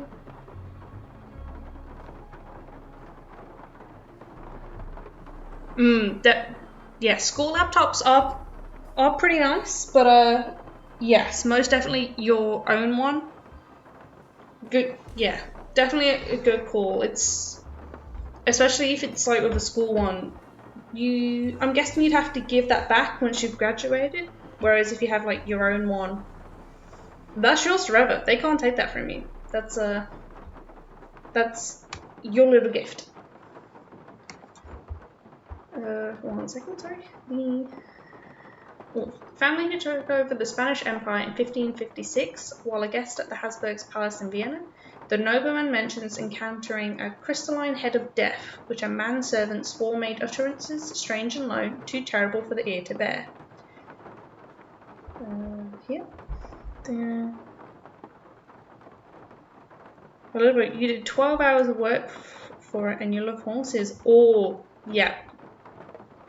Definitely a win-win for you then. Yeah, you're quite right. Actually, that would have been pretty fun if you got to be around horses for most of the day. That would have been really nice. Did you get to pet any while you were there? That'd have been dope. Yeah.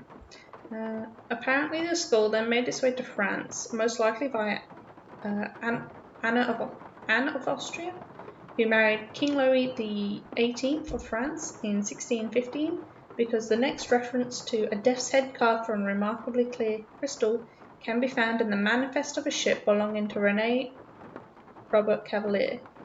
Sieur de La Salle, a French explorer who in 1684 was preparing for a journey that would take the skull ironically back to the New World from which it had come. The fact that La Salle took the skull with him on his expedition to colonize the Mississippi River Valley suggests that he may not have been aware of its reputation for conferring immortality upon its owner, but once again, his real enemy proved to be not age or disease but his fellow man. A group of his men stranded in what is now Texas after the expedition landed in the wrong place and antagonized the local Native Americans, eventually mutinied and killed La Salle, so they could abandon their mission and head for the relative safety of the French outposts in Canada. The Whisperer, however, appears to have been left behind, and it didn't reappear until almost 200 years later. The photo to the right, found in the basement of a library in Jonesboro, Arkansas, suggests that by 1881, Huilapal's crystal skull had found itself in the hands of a travelling huckster, who apparently used it to lure someone. Curtis Cadwell's Cures and Curiosities, the Whispering Crystal Skull, Wonder of the Ancient Incan World, inquire inside. Okay. To lure potential patrons to his wagon so he could sell them various balms and elixirs. 1/6 Lilibo, it was great. Oh, you got to ride the horses too? Oh, hell yeah. People challenging the animals being alone. Talking about switches. I'm so sorry, just her whispering murders scared the bejesus out of me.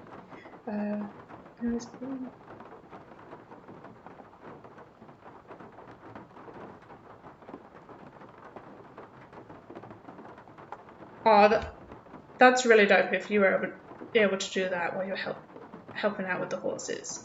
Hell yeah. And yeah, I totally get that route. People can be challenging, like, regardless of any situation, so I'm totally on board with your love of animals and just your alone independency. Like, and then of course, clearly, your special interest of Nancy Drew. Absolutely adore it. So no, I'm totally on board with you. I'm really happy you got to have a really good day with those horses.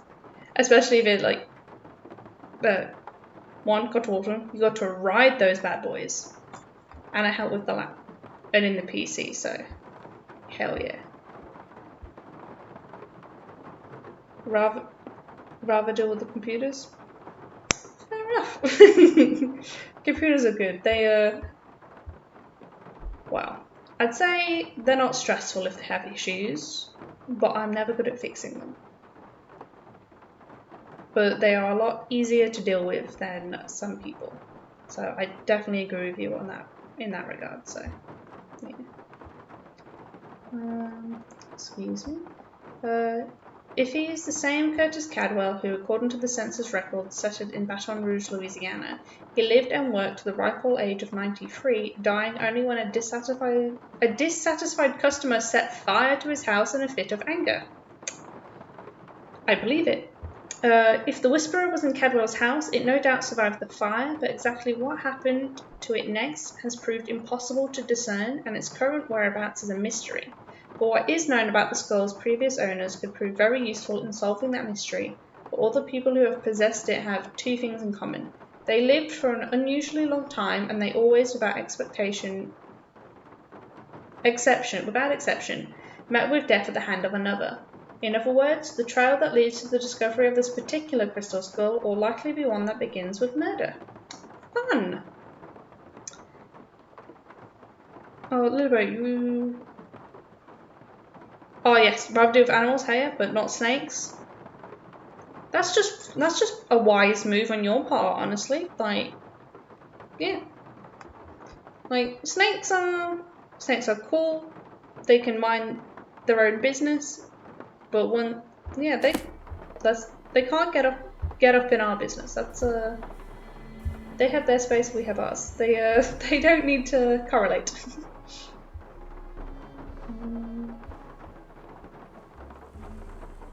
Did that. Oops. Yeah, I've put all these books back. Did that. Check. Whisperer. I don't know what the deal is with the card. Wait, I need to check Still that have out. to do that. And let's Still ask have to do Henry that. about his Uncle Bruno, who we will be talking about unlike the hit Disney song. Excuse me. Yeah, how did Bruno die? How did Bruno Give me the die, details. if you don't mind my asking? Just dropped dead in the front hallway. I mean, the guy was 95 years old. Here, check it out. Myocardial infarction. That's doctor speak for heart attack. Attending physician Dr. Gilbert Buford, 504-555-9970. Was that Bruno's doctor? And his best friend, or so I'm told. I've never met him. Interesting keychain. That's one of Uncle Bruno's glass eyes. It's the one he was wearing when he died. Oh, Lord. How nice. Anything else? Nope. I'll stop bugging you now. Sounds good. Okay. We'll quickly just check out what we did actually find in this card. TBFM LHAPU. Love that for us. Excuse me, you said... Lilbo, you said there's an island off the coast of Brazil that has all poisonous snakes. And it's been said that every square foot there is a poisonous snake. Don't go there. Yeah, never go into that island in Brazil. That's a nice heads up. I've only seen one snake in the wild. No, two. I've seen two snakes in the wild, and that was already too much for me. I do not need to go to an island full of them. Oh, this is where I'm going. Is these not it? Okay, I'm just going to write this down in my book since I've opened this up. We have a T, B, F, M, L, H, A, P, U. Apu. Okay, so I'm guessing that's a reference to everything in the portraits. Excuse me, Lillibo. It's called Snake Island. In fact, they use the venom for medicine. Okay, that's not too bad. Like, all for the, I guess, the doctors or the researchers getting the venom. I'm just not going to volunteer to help. But, good on them. Some form of concoction. Fair. Oh, yeah, they probably use it for, like, anti-venom and stuff. Oh, cool. Good on them. I think they're a tad crazy for getting that up and personal with the snakes, but, they're doing it for a good cause. Good on them. I'll watch from afar, like through a YouTube video screen. Oh, excuse me. So we have TBFM. So we have one that has twins in red, yellow with a lollipop. A couple of monkey kernel. Okay, so it's probably whatever item they have then. So these girls have a giant lollipop. So that would be down the bottom. This guy has an axe. This book has a banana. Okay. And then a monkey. Excuse me. I've seen a documentary on it. It changed me. Part of me is curious, but part of me is very big. Trepidate. I don't even know what word. I'm feeling very cautious on that now that you've said that. I'm intrigued, but maybe I don't want to check it out. I'll watch a video until they get off the island and then, cool, I'm done. I've seen people land on it, that's enough. Excuse me, these guys have an umbrella. This girl has a dog. Oh, maybe P for pool. Then a fan. H. His hat. And this guy has a toothbrush. Oh, secret passage. Liver, I can show you don't. The curiosity is peaking, but maybe I won't. I'll trust your judgment. Come on, Summer, give me a break here. You never said anything about that. Oh, eavesdropping, cool. Well, how was I supposed to know? I mean, what am I, telepathic? No, come on, don't get upset. Look, I'll see what I can do, okay? What do you mean, something else? You gotta be kidding me, Summer. I don't have that kind of money. No, I meant, I don't have it now. But I will, soon, okay? Bye. Oh, man. That doesn't sound too good. Little there was a snake around the dinosaur time period called a Titan boa that was the size of a T-Rex. Hot damn. Yeah, I'm happy they're not around anymore. I think boas and stuff are already too big. If there's one that size, thank the Lord they're not around anymore. Or yeah, we would well, then again, we would not be the top of the food chain if that thing was around, so we'd oh, no thank you. Well, some of those giant animals you do find that used to be around that are extinct now, like I know Australia had like a giant emu that was like 4 meters tall or something. Nah, thank you. Those things are evil as it is. You don't need one that's like the size of a house. Eye of the beholder. Okay. Oh, that's the way we just came in.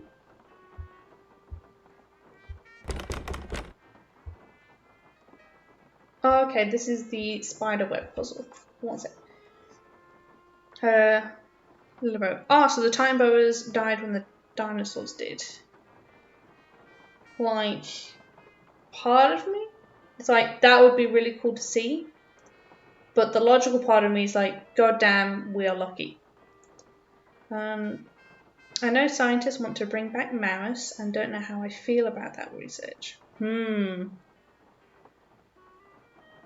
I would love to see a mammoth, but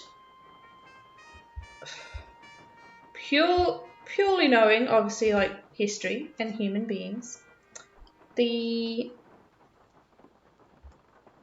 mammoths would just be the starting point. So Lord knows where they go from there. I mean, we do have an entire Jurassic Park franchise that tells us what can happen if we bring the wrong thing back. So, I don't know. It'd be nice to see one, but I don't know what they would then do with that technology. Sorry, how many is this? 1, 2, 3, 4, 5, 6, 7. Oh, so that one's next, and then this one is 8. Cool. So middle C is 8. Okay, we can go check that out. We'll check the book out first and then that. Unless it's the mammoth from Ice Age, then no. Do you mean as in literally Manny or just that kind of mammoth? Because woolly mammoths would be dope.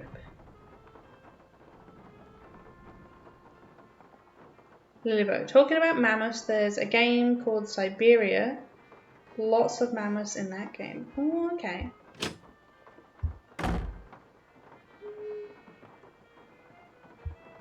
The movie love? Oh, yes. Love Manny. He was adorable. Oh, he was adorable and he was funny. Oh. I haven't seen that movie in years. And my lord, it is an absolute banger. Okay, so we have one more eye.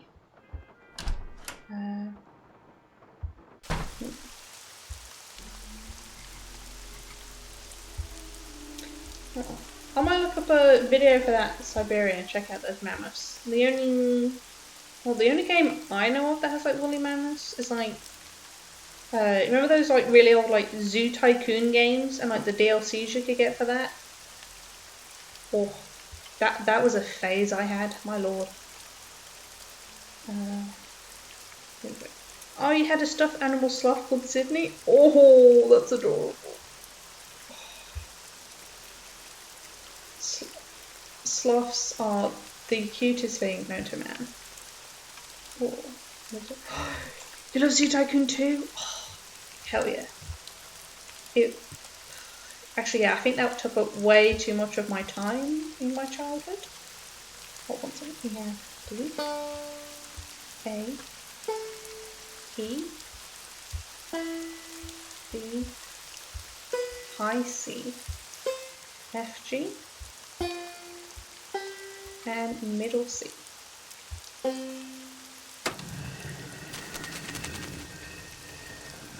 Turbo, it's on my Nintendo Switch. Zoo Tycoon's on the Switch? I should not have that information. I'm probably going to get that now. Oh no. I say oh no. Purely oh no for me getting my work done when it's not my free time. Check.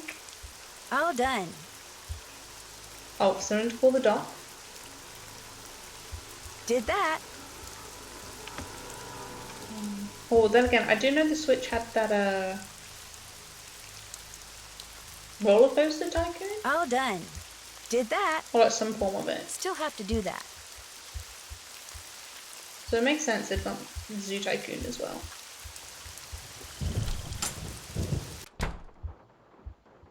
I'll put that in my wish list and pray that my parents are nice on my birthday.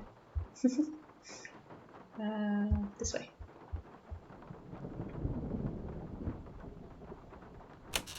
Okay, we don't have to do anything, it pops straight back open. Ooh. Where's our key?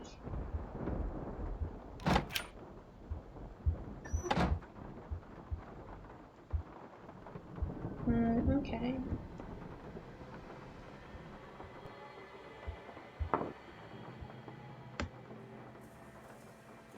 Oh, we have like skee ball? What kind of noise is that?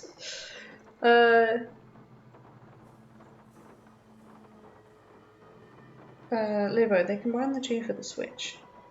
Ooh. I didn't know it came in that with the roller coaster one as well. Ooh.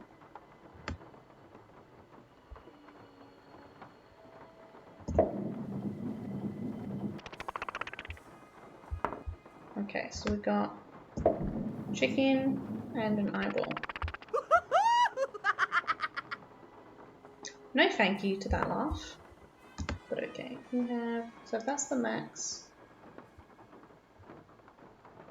maybe that one to get to the top? Yeah. Max. Shimmy it down a tad. Okay, we'll go for the eyeball first.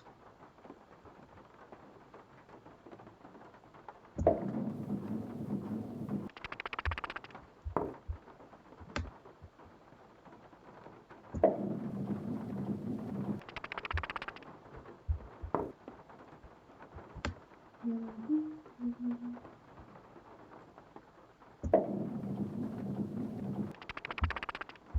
we go. Oh, when do I stream? I usually stream. Hold on. I'm trying to figure out time zones. I usually stream every Saturday and Sunday, and usually around the same start time for this stream, which is about, it was like 10 o'clock for me here, so I'm guessing it was 9 a.m. for you. So around that same time every day. And then, so I just have,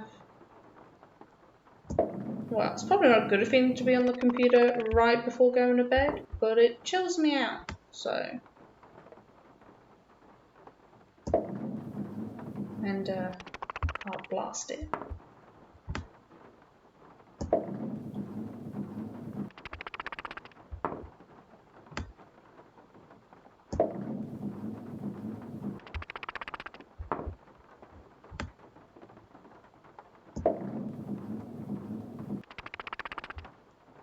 What do I do for work?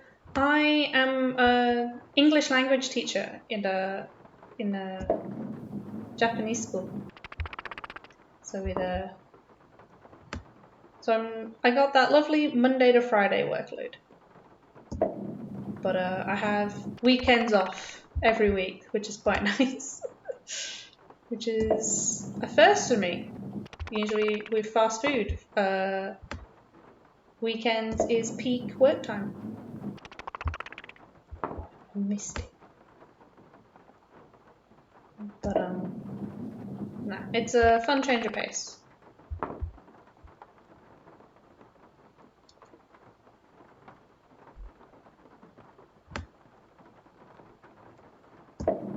Oh, how's that?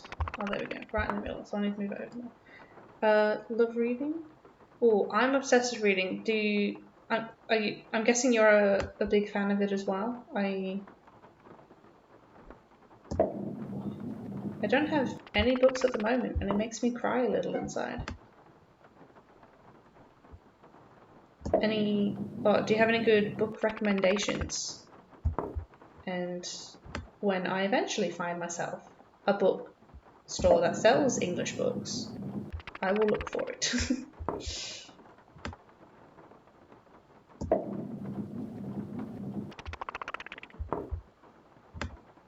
Sorry, I'm just going to spend like, oh, I lost it. There we go.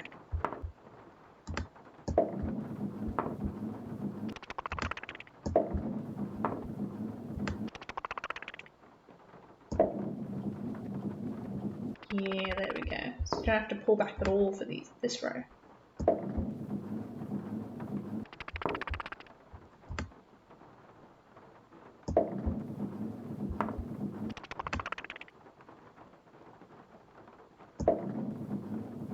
Oh, I missed. Cool.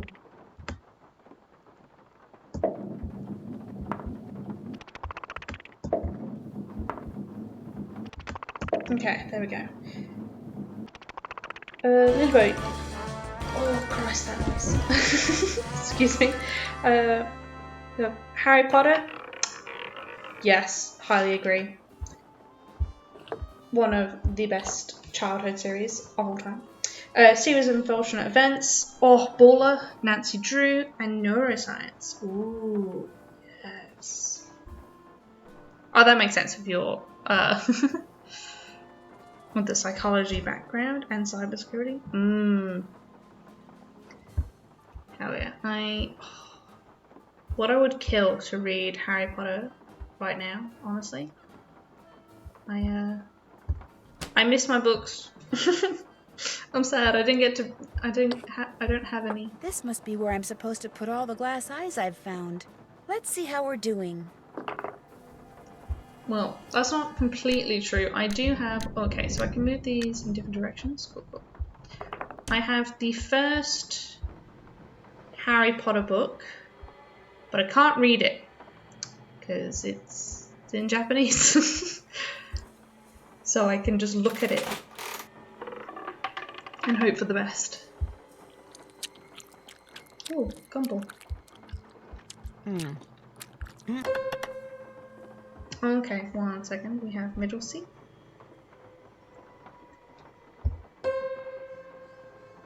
Twice. 3 times. Then D. E. E twice. 3 times. And then D again. And then middle C. D. E. Middle C. And a spider! Cool, cool. Okay, we'll get... And there was an eye in the back, so I guess I'm getting another eyeball through that. Cool, cool, cool. I'll check that out in a minute. What have we got? Oh, a bunch of skeleton men. Bruno, as usual, a good time was had by all. Your friend and fellow Jolly Roger, Gilbert. Cool, cool, cool. And point sec. Anybody want to go to run? Oh, I would highly recommend it. It is amazing. And I really hope the borders open as soon as they can, because the current tourist regulation is a joke. I'm not sure if you've looked into it at all, but we've only just started allowing tourists into the country, and it's a maximum of 50 tourists, which you have to come over in a tour group. And if you're not in a tour group, it's not happening for you.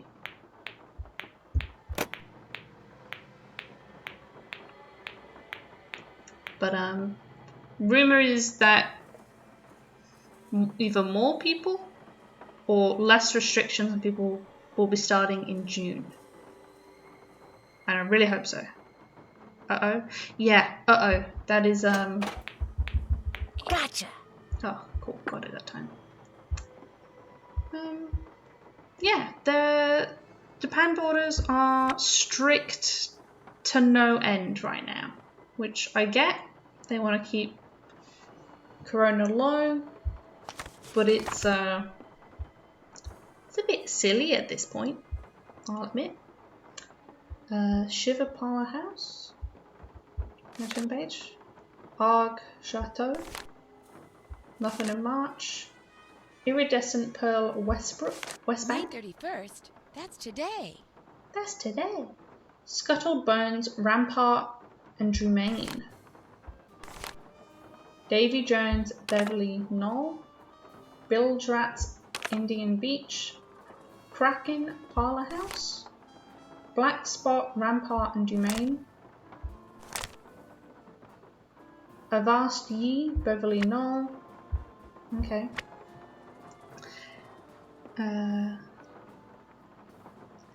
Ladybug, your birthday is in June. Oh, the big fairy. Oh. Happy birthday for then. How do you feel on turning the big 3-0? And then, and then the fact COVID is still a thing amazes me. Oh my god, yes. It's been 2 years now. I thought it would be over in about a year. What a lie I told myself with that. But I'm gonna keep being the clown in the corner that's like, oh, it'll be fine by the end of this year. And I'll be saying that for the next 10 years until it's finally actually sorted. On this day, November 8th, 1952, the Jolly Roger crew of New Orleans hereby invites Dr. Bruno Sinclair Beaulieu to join its hallowed ranks. Speak of this to no one save the man who has championed you and will, should you accept this invitation, serve as your sponsor during the invitation process. Dr. Gilbert Buford, welcome. I am going to I'm going to write down these giant red letters. ONJRNODBSB SDGB. Cool. What else have we got on here? Okay, so we did the letter. Short Stories for Tired Eyes by Bruno Beaulieu. Okay. 1 second.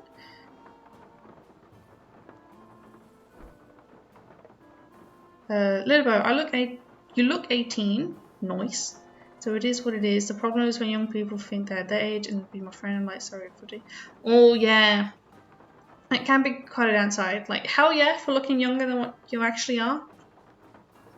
Brilliant genes. But yeah, that can be a little awkward. Yeah, I get that. Or yeah, you're just chilling along and they're like, oh, let's be besties. And you're just like, I'm pretty sure you're like a good 10 years younger than me, so I'm good. I fully understand that.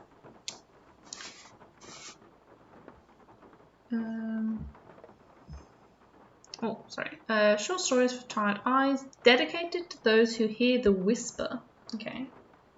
Time will tell, librarian's tale, history of Quincy, steps in the right direction, key to the statues, and plentiful pirates. Okay, what have we got? Oh, okay. This is going to be like clue book. Sorry, I'm trying to fold a page. Time will tell. At exactly midday, the teacher said to his class, what time will it be when 3 hours have passed? Okay, 3 o'clock. Let's pretend it's that time and move ahead 2 hours more. 5. And from there, let's say that it's 9 hours before. So 4, 3, 2, 1, 12, 11, 10, 9, 8. 8. If 6 hours before then, we'd made note of the time. Okay, so 2. What time would it be if we'd moved ahead 9?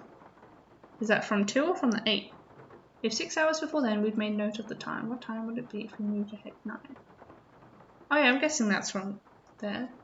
So it'd be 11. His students wrote down 6 numbers in all. 1, 2, 3, 4, 5, 6. Yes, I am his student. Then went back to their daydreams of things big and small. Okay. Part 2. At high noon, the sheriff stepped into the street and addressed Badman Bart. Okay, 12 again. 5 hours ago. 11, 10, 9, 8, 7. 7, Google. I told you to leave town and you swore you'd be gone in 3. There's a reason why you're still here. He was gone in 3, so I'm guessing he adds that on to 7, so by 10 o'clock. I left right when I said I would, Bart exclaimed, but just as I was riding out, my horse threw a shoe. I took him straight to the blacksmith, but he was real busy, said it would be 5 hours till he finished with my horse. 11, 12, 1, 2, 3. Maybe? Excuse me. Oh,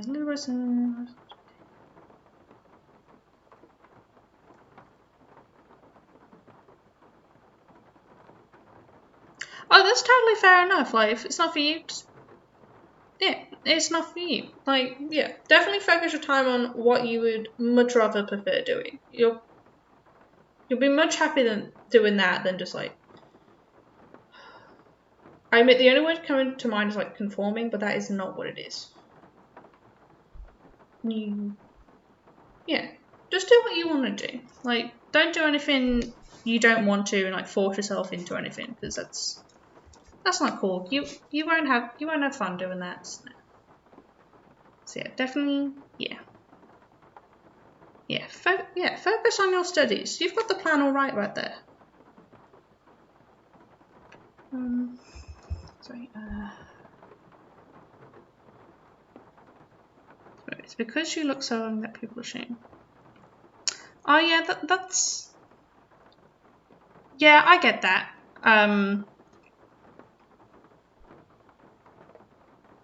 Yeah. What am I thinking?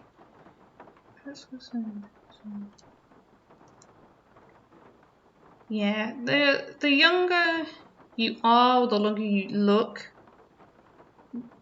people do generally assume that's I guess like on the forefront of most people's minds, being like careers and the whole settling down, starting a family, all that malarkey.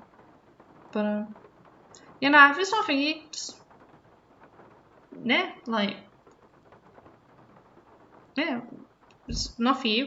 What's the point in forcing yourself to do it? Just have the time of your life with your cybersecurity. Like, just you do you, honey. It's that stuff's overrated if it's not into you, if it's not something for you. You like your space? Yeah, hell yeah. Keep your space. Like, yeah. Don't force. Oh, what's the sentence I'm making? Don't try and like force yourself to have someone invade your space. Just be happy. Stay with your studies. And then, excuse me, take him straight back in the street. Here I am. Sorry. Better tell him to get a move on the sheriff's drawer, because 2 hours from now, if you're still here, you're going to be real sorry, understand? So in 2 hours, that's 5. Bart understood. He went back to the blacksmith, and an hour later was on his way out of town. So 6? I don't think I've done that one quite right. Oh, Lilibet, you're happy as being a nerd with kitties? Yes. Honestly, prime life. Like, be you a cat or a dog person? Like, you're just kind of... a happier life fulfillment, just spending time with your pets. Just... there. They are the only ones allowed in your space. One sec, I'm just going to redo part 2 a sec. So I have high noon. Sheriff was talking 5 hours ago, which was 7. To leave, and you said you'd be gone by 10. There's a reason why you're still here.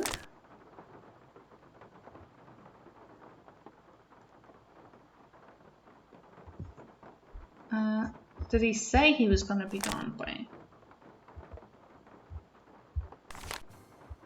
Oh, so he did leave at 10.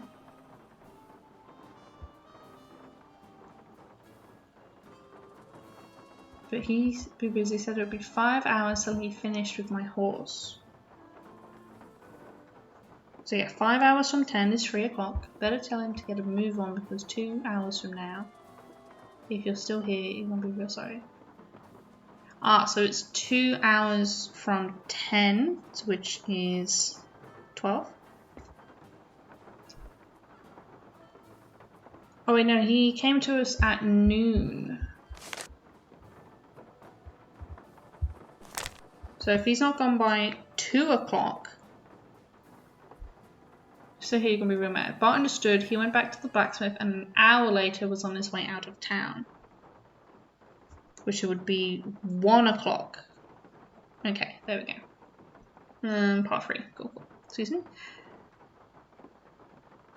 Lilibet, don't even share the bed with your cat. He's a big boy and hugs all them blankets. Once he got too big, it was like, no, you can't sleep with Mama anymore. That actually sounds adorable. Him just taking all the blankets. But nah, fair enough. Like, if he is too much of a big boy, yeah, nah, it's your bed and not his bed plus you. Oh, wrong way around. But hell yeah, I'm all for a big boy chunker of a cat. Where am I at? Part 3. It was midnight on a dark and stormy night. Only 4 hours. So start 12 again. 1, 2.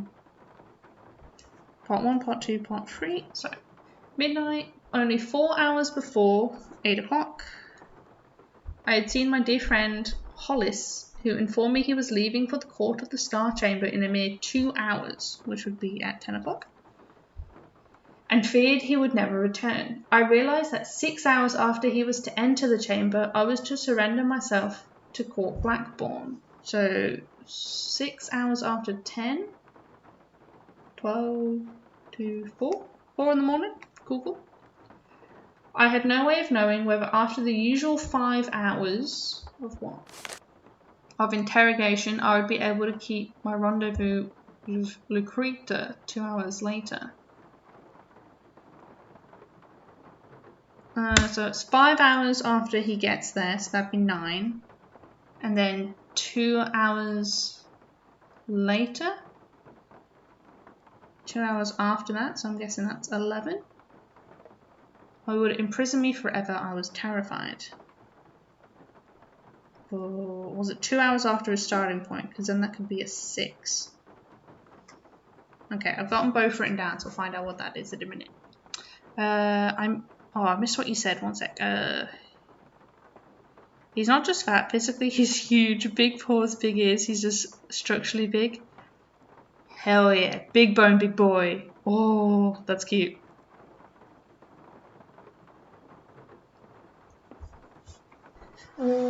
So I'm guessing he's like one of the larger breeds of cats. Hell yeah. Is he like super fluffy too? And just makes him look even bigger? or is he one of the slim big boys? Like, he has to be 20 pounds. Oh, wait. Sorry, I'm just gonna whip out my phone a sec and do my conversions for that, because I'm not sure what that is. I know that's a big amount for a cat. 20 pounds in kilos? No, he's a tabby. He's like a different hybrid of a tabby. Oh, he looks so cute then. Excuse me. He's 9 kilos! Oh, he's a big boy. Hell yeah. I mean, I love small cute cats because they're just like mini-sized, but those big boys, hell yeah. They're great for cuddles when they're big boys.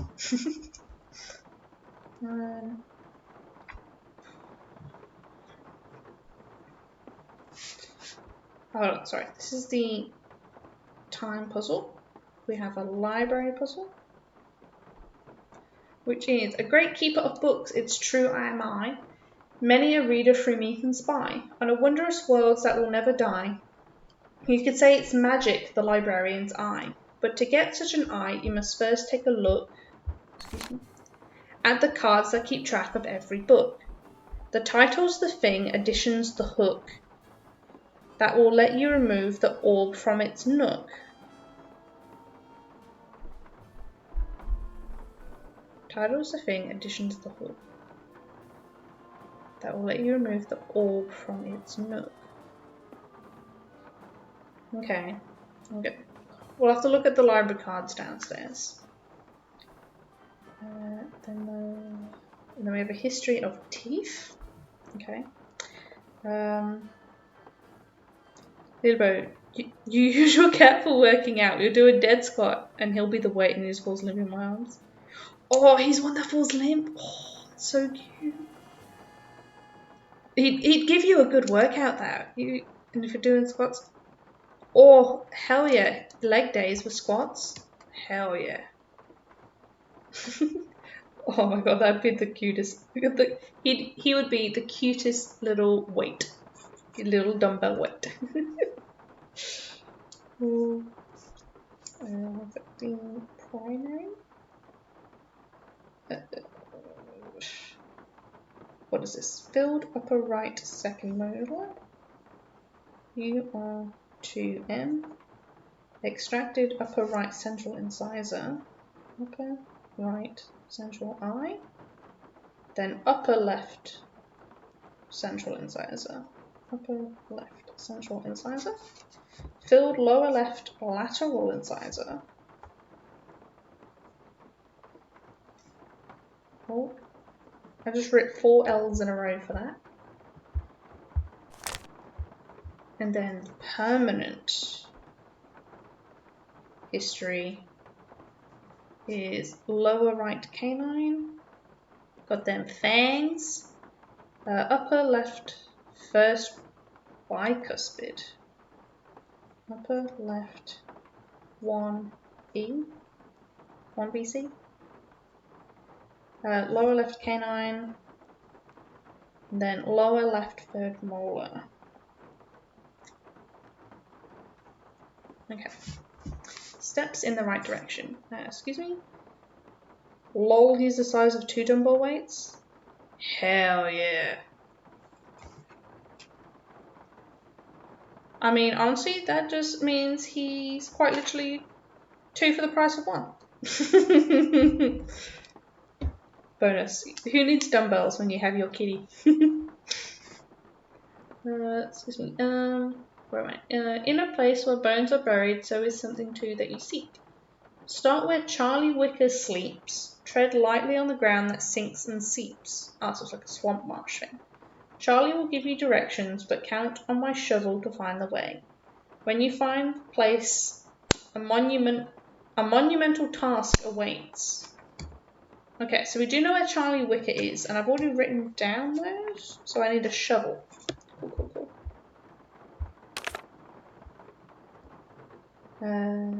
Key to the statues are key. Excuse me. Little boy, you work out in your room, but I did build a gym in my basement. Ooh. Wait, so you have an attic and a basement? I'm hella jealous of your house. But work out. Oh, that's not too bad. I mean, if you can work out in your room, I mean, it's... Well, I guess if you're working out, it's not having to go up and down stairs. But I hope you know what I mean. That, yeah, if you can get it done where you are, instead of having to relocate, hell yeah. Avian statues hide secrets bound, mechanical feathers from metals were pound, wires and springs and levers were wound, as levers are pulled, solutions compound. A feather stands up, another falls down, you won't need to peek if you listen to sound. Inside this drawing, a solution is found, a master of buzzards drops key to the ground. Okay, so our buzzard, the top 2 stick right up, the back 2 nothing, and then the front ones stick out. Okay. 6. Plentiful pirates and nautical nonsense. Oh lord, one sec. What about that and men at gyms or pigs? Yeah, you can find some people at gyms that aren't the best. But like I know you can find some nice individuals that do help it out, but if you've had like a bad experience in the gym, yeah, just go at home. Yeah, just don't stress yourself out if you're not comfortable in the place. 1 sec. Ooh. Stealthily stalking them, famished and anxious, out hunting west waters, he was cantankerous. Out here with the sea-stricken pirates Oh my lord. Out here with the sea-stricken pirates aplenty, a week's worth of looting left their large stomachs empty. Down to the port we'll plunder some dinner, but the truth is that these pirates could have been thinner. Their villainous vessel was bogged down by booty. They would drop off the treasure, and away they'd be scooting.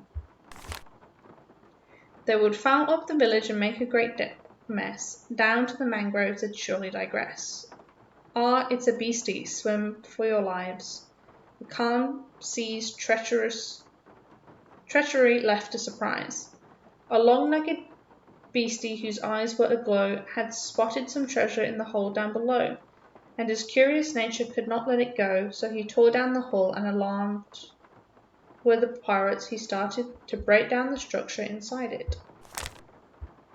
His nautical naughtiness knocked down the ship. Those petrified pirates were muddled and myths. So they fired their guns at these grand octopus, at one leg, at 2 legs, at left legs, then 6. But the creature continued with two other arms, the northwestern water welled in with an alarm. The pirates abandoned this nautical nonsense and swam right to shore with their rather large haunches. But gaggles of gunmen got left getting gobbled. The creature was angry. In its own ink it bubbled. So down drove the octopus right to his den. He spit out their bones and fashioned a fence. And each treasure, of course, he had not left behind. He'd befriend all those baubles in very short time. And long lived this octopus hidden away, but his fate fell quite quickly on one fateful day. Okay, so I'm guessing each one of these is a code. So we've got 1 to 5, 6 to 7. I'll do these ones first. So I'm guessing there is 5 things on this one. Excuse me, 1 second. Little boy, there's a fencing place near me. Kind of want to get a phone once I get to the shop at the hospital. What's a fence? Oh, that'd be a pretty good thing to check out, fencing. And that, and you. Oh, and you don't drive? Oh, that's fair. Like, yeah, do it at home. Because if you can't get out and about to do stuff. But fencing would be really cool to go do. Like, hell yeah. I mean, yeah, definitely check that out once you've got your job. I mean, hell yeah, new hobby. Check it out and see what it's like. And then kick some ass while you're at it.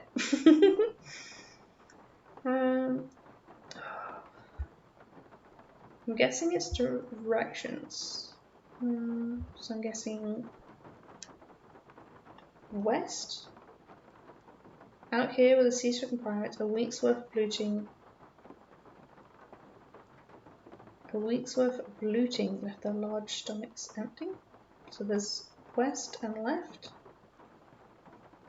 Down to the port, and then this one is down. West, this is going to sound weird, never eat soggy Weetabix. Okay, so west is to the left. Cool. We plundered some dinner, but the truth is that the pirates could have been thinner with brains. Down, so 2 downs. In a way they'd be scooting.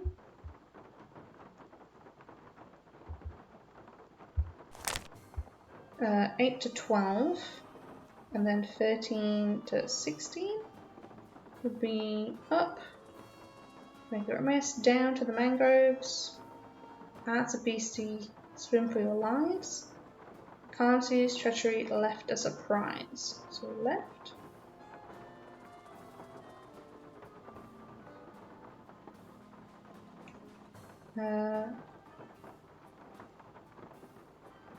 Down. Could not let it go, so we tore down the hull. We started to break down, so 3 downs. 13, 14, 15, 16.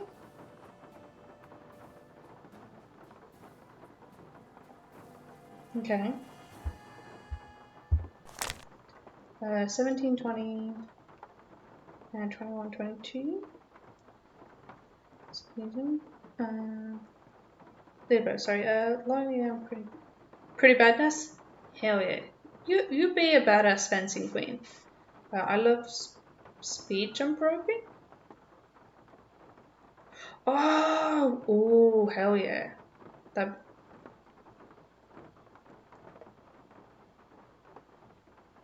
Wait, so Silver, are you good at it? Because that stuff looks really cool. Just like, well, I've only watched it in videos, I've never seen it in person. But I would definitely trip and die doing that. So hot damn. How boxers do it. Oh, that's cool. That's really cool. Like, if you're able to do that, you are pretty badass. Like, hot damn. I would, if I did that, I would smack my face with the rope. With my coordination skills. Excuse me, 1720 is down. At 1, at 2, left. 2 other arms. Northwestern water. Northwestern? That's got 2 in it.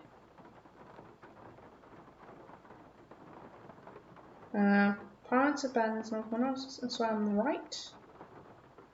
To shore with their rather large haunters, but gaggles of gunmen got left. Creature was angry in its own ink and it bubbled. 23 to 25. Down. Spit out the bones and... Oh, right. Down and then right. Had not left.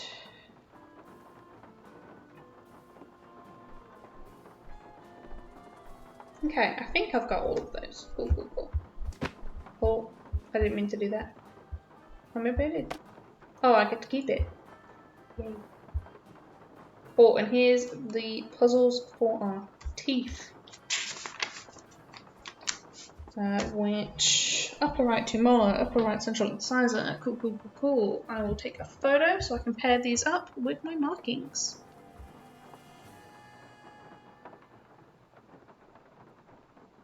There we go. Oh, Lilbo, you got so good at it. You could do a double jump.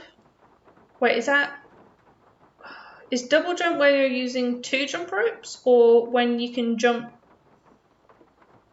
When you jump, it goes round twice before you need to jump again.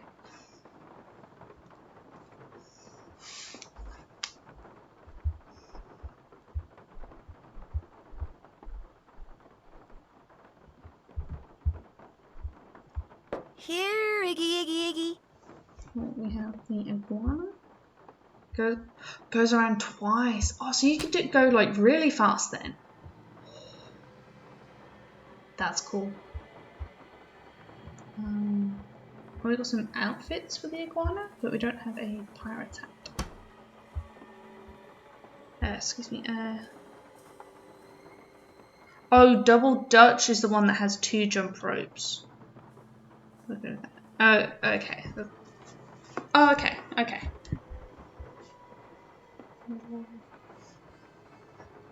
Oh, okay, Double Dutch is the one that you see in like the cheerleader movies. Oh, cool, cool, cool. But no, that's pretty cool if you can do the double jump though. Like, damn. I'm impressed with your coordination for that one, because Lord knows I can't do that. What is this? Talk? Okay. Ah, so this is the words that are being said on Renee's wall. So we got, well, here we go. We have ba, za, lu, bazalu, pa, de, udi, mu, and ka. How's that? Pa, za, lu, pa, di, mu, ka. Oh, we got his eyeball. Oh, and a pirate's message. The last denizen buried on my guard will start you a haunting through the graveyard. What's written on the headstone will lead you to another, and so on and so forth till tiny treasure you discover. Okay. Oh, we got a little coin. Oh, that was loud. Coin for the gumball machine.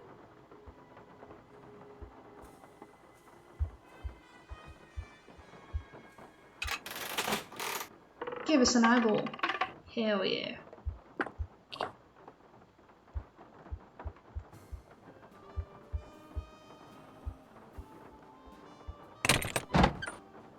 Ooh.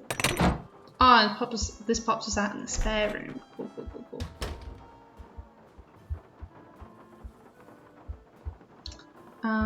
Let's... Hold on, let me check this a sec. Check.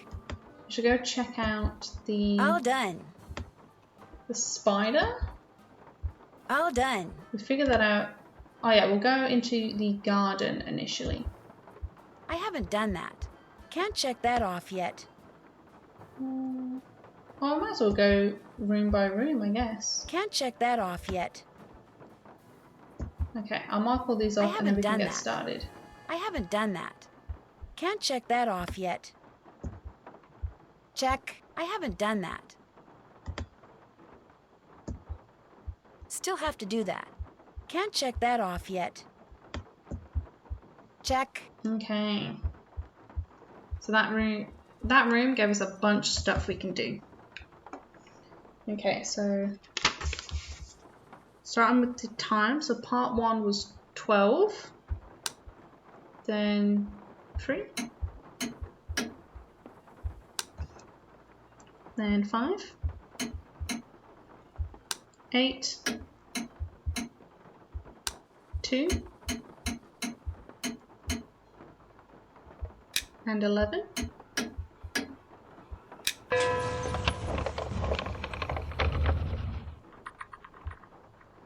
Oh, part 1 gave us an eyeball. Then start with 12 again. Part 2. Then 7. 10. 3. 2. 1. Oh, yeah, okay, so it was the second one. Ooh, got like a snake looking eye one. Okay, then 12. Oh, going the wrong way. 8. 10. 4.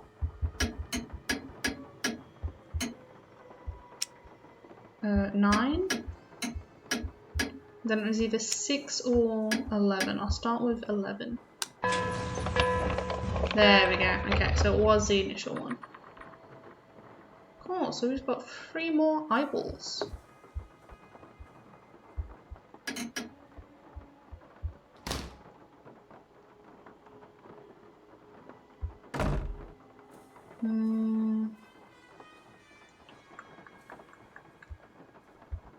Okay, and then from here we had these. Camel in the needle's eye, cat's eye, cavities in the prevention. Alright, so do we just need to write down all the ones that have eyes mentioned? Okay, eye candy is 004. Finding fish, no. Finding fake eyes, 511. Blind eye, 006. Oh, why am I not tapping it? A librarian's tale. Oh, no, okay.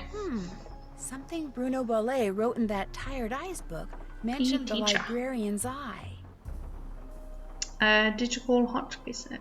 No, I have not. I haven't called Hotchkiss or the doctor dude. I still need to call both of those. I'm just... Wait, is that... Oh, one sec.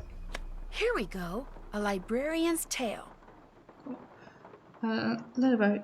Do you have spatial awareness or double just was harder? Oh, that's fair enough. Like,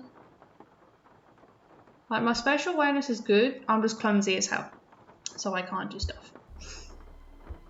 Like, I am the type where I can literally be standing there, not moving, and then I just start tipping over. And I wish that was a joke, but there are so many times my friends have laughed at me for that. You're gonna love the dialogue. I'm gonna love Hotchkiss's dialogue. Oh, I hope so. She's an absolute gem in the past games. She's one of my favourite side characters. And she needs more screen time. Wait, what code? It was 000 for the code?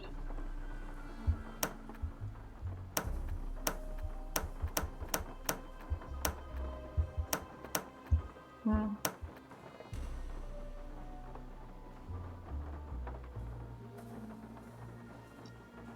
Oh, Hotchkiss is your mother, you wish? Oh. Oh my god, she would be absolutely dope to have, like, as a family member. I'd be like, Like the cool ant. Oh, should be cool. Let me just check this one more time. Librarian's Tale by PE Teacher. Okay, I'll come back for that one a sec. I will... Oh, I need to lure her out with that comfort. Get the combination of what that's on the book in the library called Naturally a Librarian's Tale. Still and have to open do it. that. I did do the... Still have to do that. Okay, I haven't found everything yet. Okay, leave that for now. I'll do the spider and then... I'll do the spider and then I will call the professors, the doctors. Okay, we have middle C 3 times. 1, 2, 2, 3. D. E 3 times. 1, 2, 3. D. Middle C. D. E. Middle C.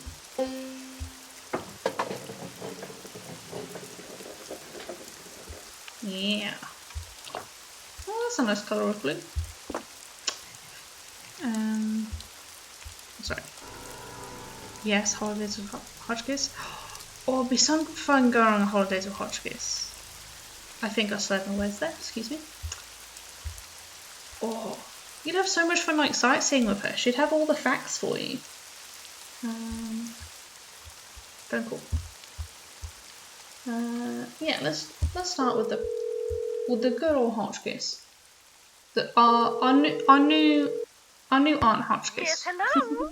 Hi, my name's Nancy Drew. Is this Professor Hotchkiss? I am she, Nancy Drew. Your name has a ring to it. Do I know you? Yes, as a matter of fact, we met a little while back in Wisconsin.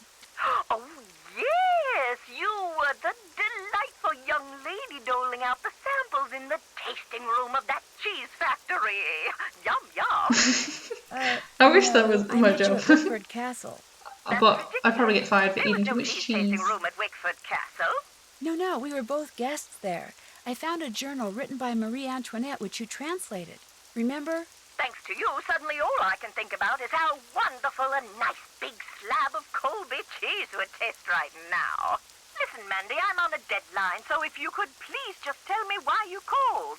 But my name isn't... Deadline! Let's cut to the chase, shall we? Chop, chop. Yes. Did a man from New Orleans She'll never get named our name Bruno right. Bolet It's ever call you? devastating. Now there's a name you can remember. Bolet. Nice and Rude. French.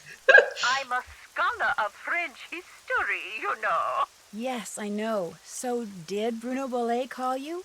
Indeed he did. Oui, oui. No.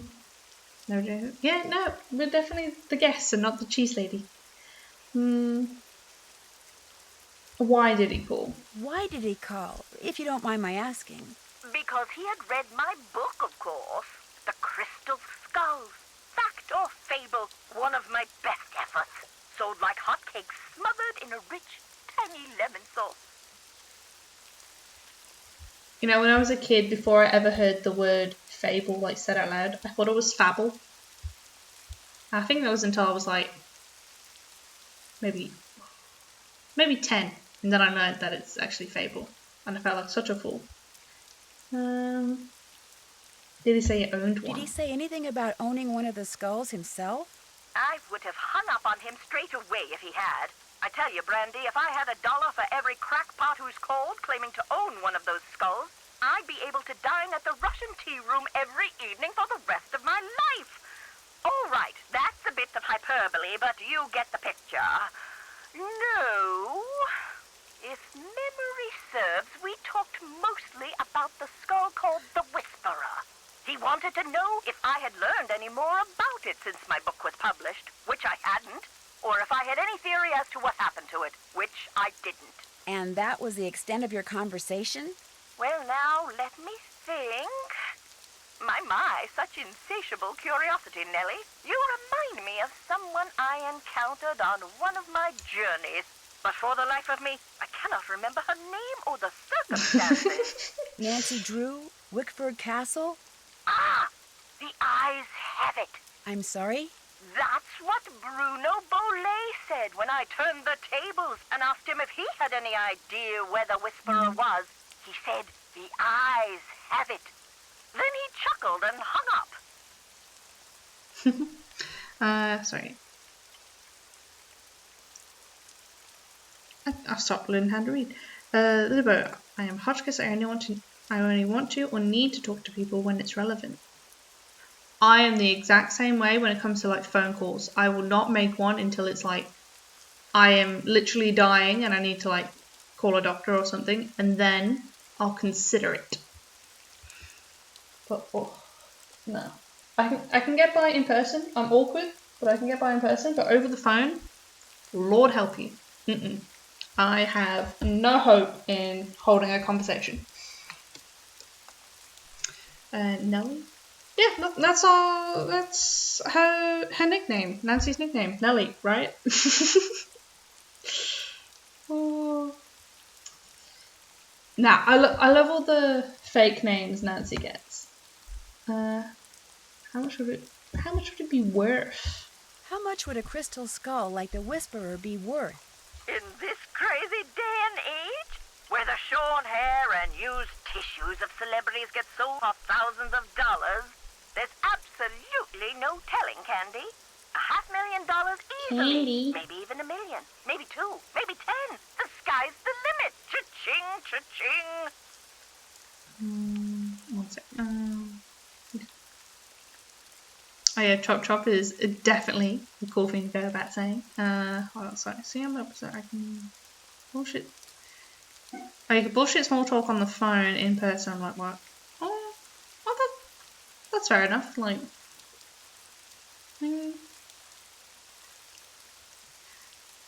oh, we should definitely switch roles. You take my phone calls, and I'll deal with your in-person conversations any day. Oh, especially these days. Like, I'm genuinely terrified of when anyone calls me on the phone now, because 1, I'm just not good at conversations on the phone, and then 2, most of my phone calls these days, I literally have no idea what they're trying to ask me. And I just have to use very basic kindergarten age speech and hope they get what I'm talking about. 1 sec. Made of crystal. If someone found a skull made of crystal, how could they be sure it's one of the crystal skulls? Wonderful question, Francie. How indeed? Because there are sure to be thousands of fakes out there. Perhaps tens of thousands. But remember, the real skulls were made long before the tools commonly used for carving today were invented. Which means, let's put on our thinking caps.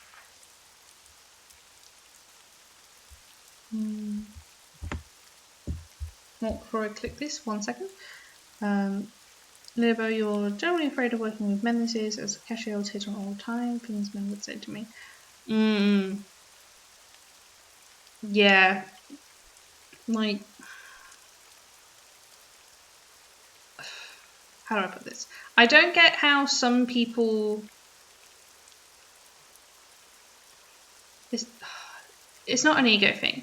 How they think it's okay to make certain comments about a person, like either about them or to their face, and then you actually like think about what they're saying, or it's obvious with what they're saying, and it's just like, how do you think this is just like a normal thing someone should do? No, like common courtesy and just manners. Like, there is some customers, the ones you remember the most, are the ones with the worst takes. Modern day tools would have left marks if the skull was a fake? Exactly so. Mind you, the marks on a good fake would be microscopic and thus imperceptible to the human eye. However, I'm sorry some of those comments have made you afraid to work with some people. Unmask a counterfeit. So the only way to prove that a skull is the real deal is by proving it's not a fake? And by examining its provenance, its history of ownership. If it can be shown that a particular specimen has been passed along from antiquity into modern times and didn't just suddenly appear in, say, Germany in the mid-19th century, that would tend to support its authenticity as well. Oh yeah, men would ask you for, you know what, all the time, like who shops at that many. Yeah, like, especially, like, I'm not sure what kind of retail shop you're in, but like, say they're just like coming in and they just need to like buy a pair of socks. Why would they just decide that it's like appropriate to just start? It's not hitting on the cashier or the employee. It's just essentially just harassing them. Or like, even if they like try and play it off as a joke, it's just like, no, what you've said is very uncomfortable and you shouldn't say that as a passing comment to someone you've never met before or do not even know and do not know the boundaries. But of course you can't speak up, they'll pull that customer's always right rubbish and I believe that things that defy any so-called rational explanations happen all the time, Nessie. Now, does that mean there are mysterious external forces at work in the universe of which we do not and cannot ever have full knowledge? Or does it all boil down to us? If the human heart desperately wants something to be true, does the human mind have the power to make it true? Who knows? Oh, questions, questions, questions. Oh, how dreary life would be without them. Yeah, basically, especially since you look 18. Yeah, that's another thing. You either get the comments when you're quite attractive, or the younger you look, you get comments. Like at least in my experience, if you start looking older, you don't get as many comments as like your younger co-workers. Or your younger looking co-workers, which is rude as hell, but very uncomfortable, so I get that. Yeah, it's bullshit. Yeah, the customer is always right about the product, not my body. Exactly. Yeah, it's like the customer is right only when it comes to them being like a polite customer who's a decent human being. But when they are rude or inappropriate or speak out of turn, the only right they have is well, I was going to say a smack to the mouth, but you can't exactly do that. You'll lose your job. A stern talking to. I'll say that. The relationship between the Whisperer and a crew in New Orleans called the Jolly Rogers? A crew named after the skull and crossbones. They deserve to be spoken to with all the respect they deserve. Pirates? How so very colorful! Yo-ho-ho! Why do you ask? The man who called you about the Whisperer, Bruno Bolet, he was a member of the Jolly Rogers. I just thought maybe one had something to do with the other. Had the Whisperer fallen into the hands of pirates, I promise you my research would have turned up that fact. But it didn't. Therefore, no relationship. Coincidence strikes again. In your book, you said that all the people who've ever owned the Whisperer were murdered, yet Bruno Bolet dropped dead of a heart attack. Are you saying the Whisperer was in his possession after all? The scallywag! Scallywag. Why did he tell me that? Oh, that's right. I would have hung up on him. Well, if that's the case, then I strongly suggest you take a close look at his so-called heart attack, Sandy. Because if he owned the skull and he died, I guarantee you it was at the hands of someone else. Or my name's not Beatrice Gertrude Winifred Hotchkiss. Hell yeah, Beatrice. You tell him. That's it for now. Rock and roll! Okay, I'll get ready for Buford. So that's why you're excited about the material handler job at the hospital and no male customers. Yes. Fully understand. Customers. Yes, you get nice ones, but you forget about those.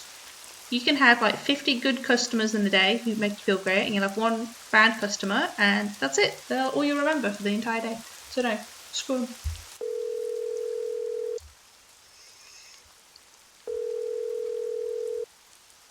This is Dr. Gilbert Buford's answering service. How may I help you? I need to talk to Dr. Buford. Could you maybe give me a number where I can reach him? No, ma'am, I cannot. Is this an emergency? Yes. Sort of. I mean, it's not a medical emergency. See, I'm only going to be in town for a short time, and Dr. Buford and I have this mutual friend who died recently, and I just really need to talk to him about it. Need some consoling, huh? Yes, I need some consoling. That's it exactly. Well, tell you what. It's against the rules to give you his phone number, but I can tell you that now that he's all but retired, Dr. Buford spends most of his evenings at his favorite gumbo stand down in the French Quarter. If you really need to talk to him, you can probably find him there. Great. Do you know the address? It's at the corner of Rampart and Domain. Did you say Rampart and Domain? I did indeed. Granny Pumpkin's Cajun cooking. They make some darn fine gumbo. Thank you. Thank you very much. You're welcome, and I'm truly sorry about your loss. My loss? That mutual friend of yours and Dr. Buford's? Oh, right. Thank you. That's very kind of you. Bye.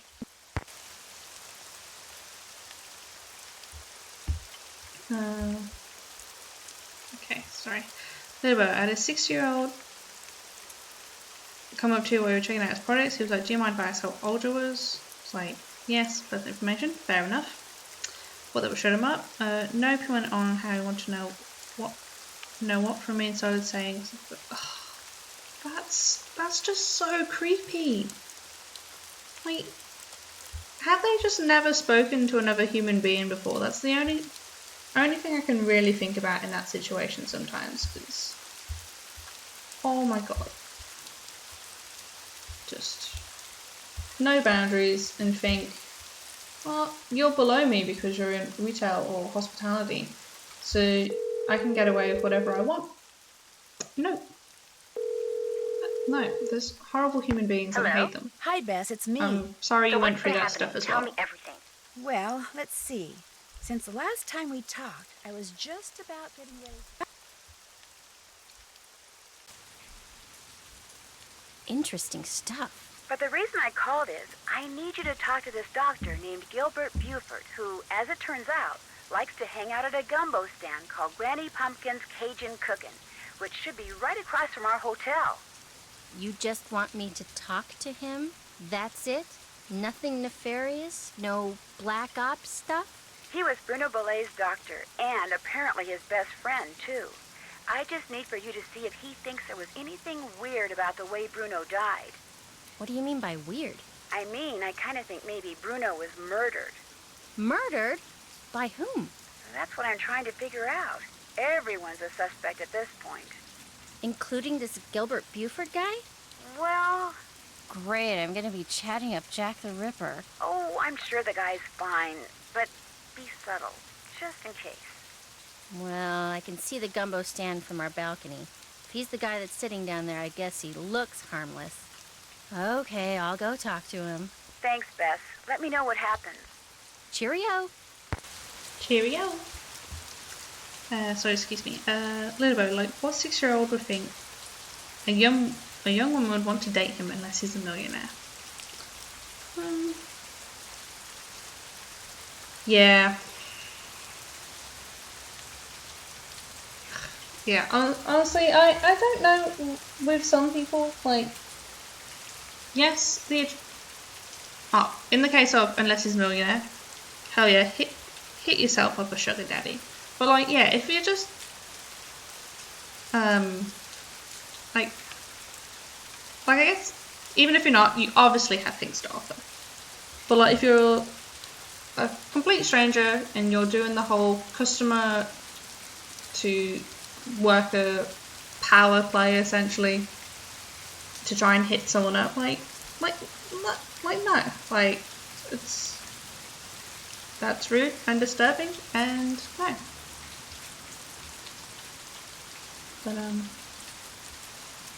But yeah, no, if you're open for going to older, if they're millionaires, then go for it. But, no. just... No. Agreed? Oh, thank you. But yeah, no, it's... Why, hello, young lady. How kind of you to grace an old man with your lovely presence.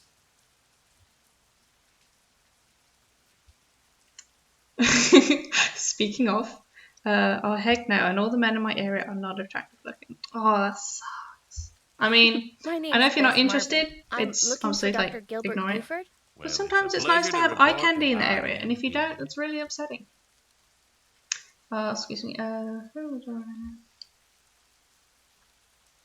Let me. Do you mind if I join you? Of course not. Like this guy. A little lively discourse would brighten this It gloomy was some evening timing, wasn't it? considerably.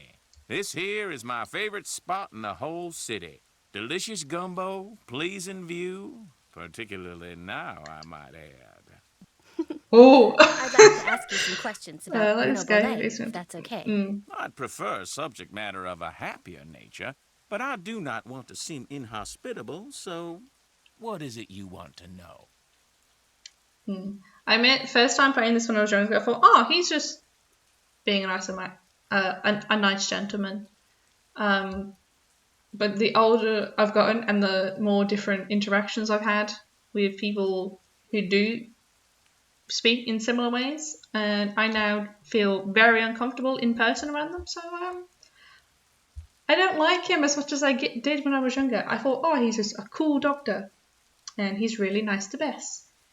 And now I've wisened up a little. Like, I'm sure this character means well, but too many interactions with real life people who do not mean well have taught me to be wary of the nice gentleman. Is it true he's your best friend? Is it true that Dr. Bollet was your best friend? Well, now, I was certainly his best friend, but I cannot honestly say that he was mine. Fact is, while socializing with my fellow man, particularly with pretty young women such as yourself, has always been a source of pleasure for me, Bruno was just the opposite. Unfortunately, the older he got, the more numerous his idiosyncrasies became, and the less concern about their negative effect upon others he became. Oh, Lily Ro just coming in with the savagery there. Hell yeah. Oh. His idiosyncrasies didn't bother you? Now, as a doctor of medicine, I am not only accustomed to dealing with the abnormal, but I find that I'm actually drawn to it. I, for one, thoroughly enjoyed Bruno's outlandish personality, although at the same time I fear it may have played a role in his demise. You see, he died of a myocardial infarction, most likely caused by age-related atherosclerosis. Dying of a heart attack is all too common for people who are socially isolated, and Bruno Bollet had most certainly become that. I feel insulted by this man.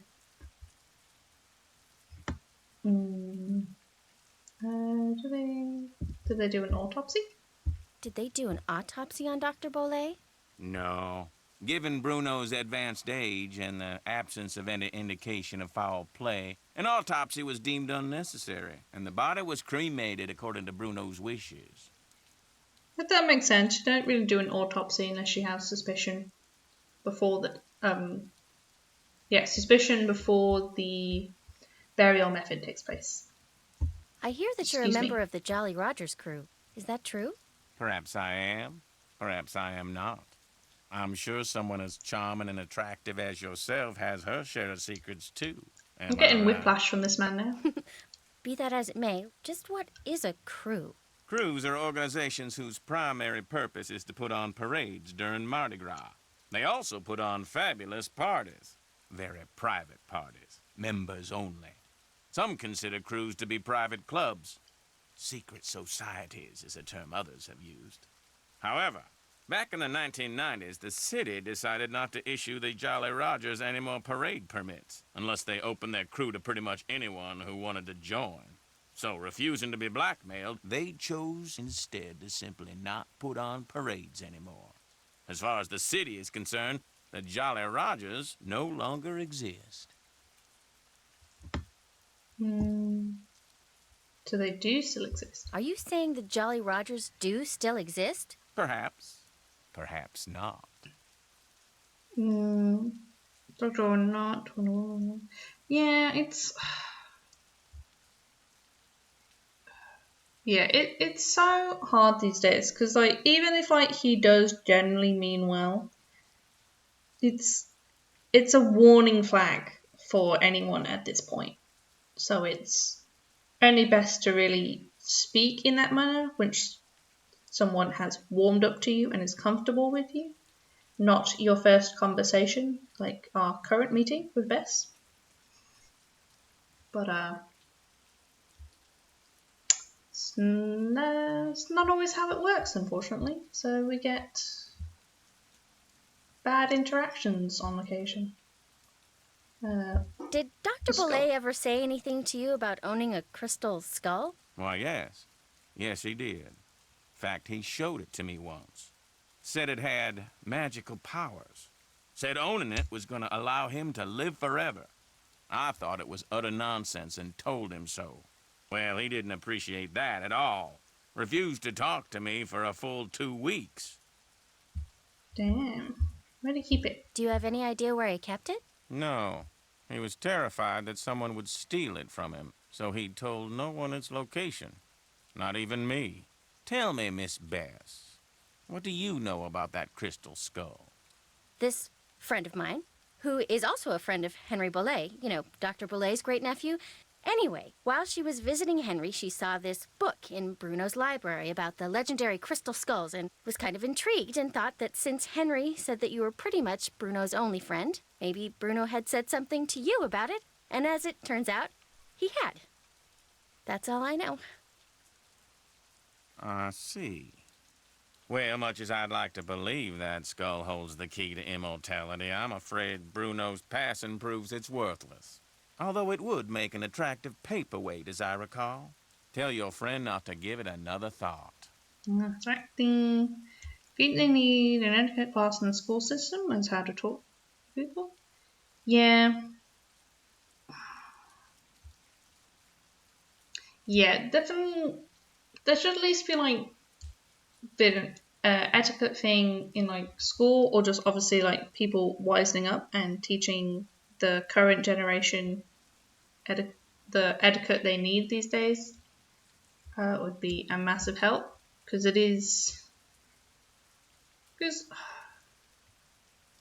well, I think the younger generation is currently much more aware of how they should, what etiquette they should perform, and there is more issues with older people, but still the occasional young person, and they do get blah blah. But yeah, it would definitely help for some situations. I know personally with myself, you get like in these sort of conversations with this doctor. One thing that makes me highly uncomfortable is like if they give you a compliment or any form of compliment, and it's like, hey, thank you, but I'm not comfortable with that. I don't really like hearing compliments. No, thank you. And then they decide to insist upon it and be like, oh, it's true, but oh, you definitely are this. I'm just like, you're making it worse, and I would really like to leave right now. And people definitely need to be taught that if someone says they're not comfortable with being told something, to drop it. Whereas insisting on the matter does not help. Where was Dr. Boulay when he had his MI? In the foyer of his house, just inside the front door. In fact, I hadn't seen him for a while, so I picked that day to pay him a visit.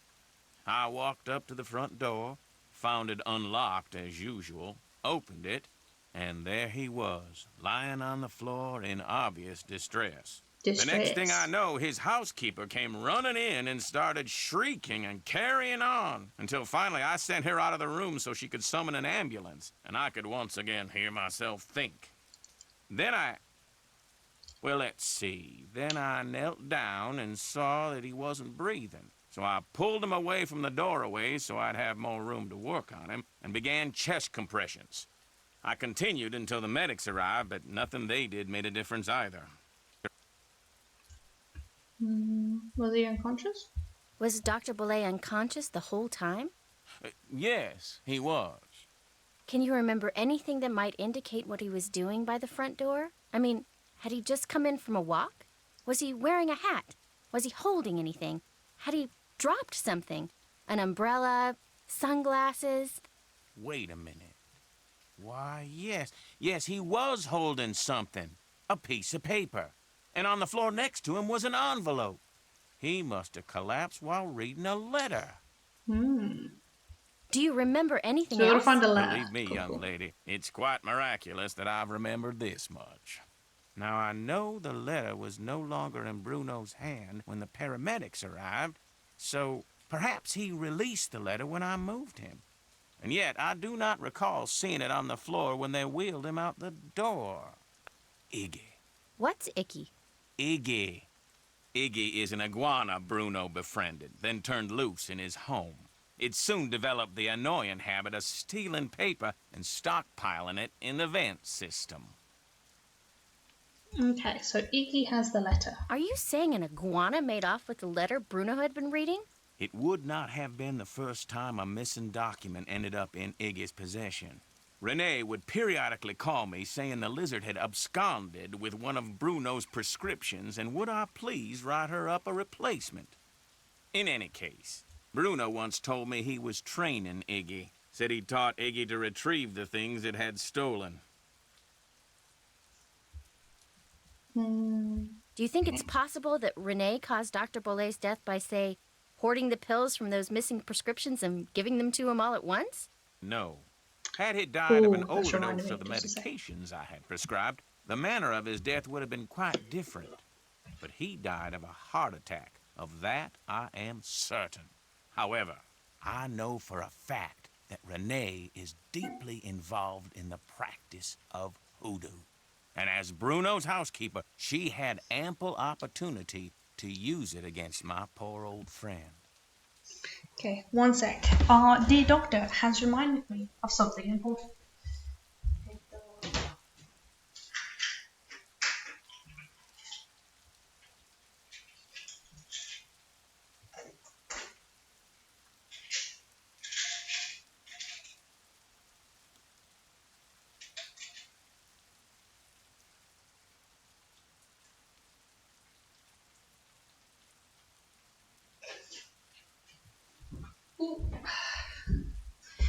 Excuse me. For me, it is currently almost 1:30 in the morning, and I have not taken my medication. Excuse me.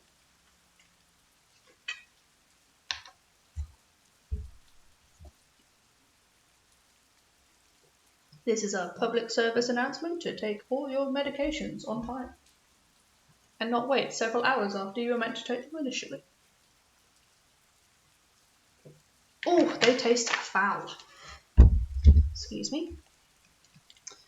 A thunderstorm is brewing. Why do I have to leave? Oh, no worries. I hope you stay safe if a thunderstorm is definitely brewing.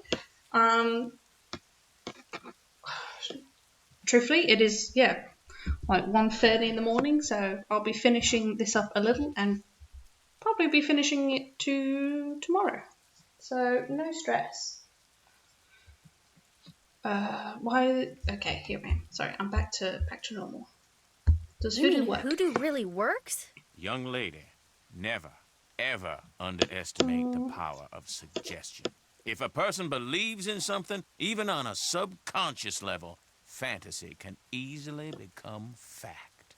And who knows what rubbish Renee filled Bruno's mind with? Drink this, don't eat that, this brings good luck, that brings bad, day in and day out. Even if he said he didn't believe a word of it, who knows how much his subconscious was absorbing? He was very old and vulnerable. So could Renee have caused Bruno to have that fatal heart attack? There's not a doubt in my mind she could indeed. Okay. I'll let you get back to your gumbo. It's been a pleasure, I assure you. Oh, and he's left. Okay, I reckon I will go back to Nancy and do the teeth puzzle, and then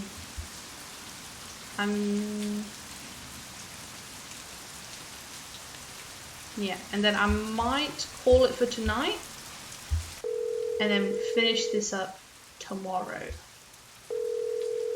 Yes. Hello? Tomorrow Yes, is my chore Oops. day, so Looks I should like Dr. wake up Buford decided he's early. had enough gumbo. He's not at Granny Pumpkin's anymore? Nope. But here's what else I've learned since I talked to you What about?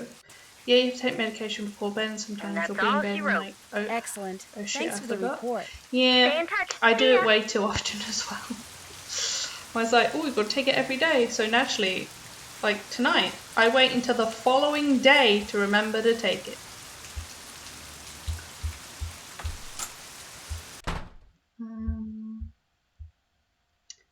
But it's fine.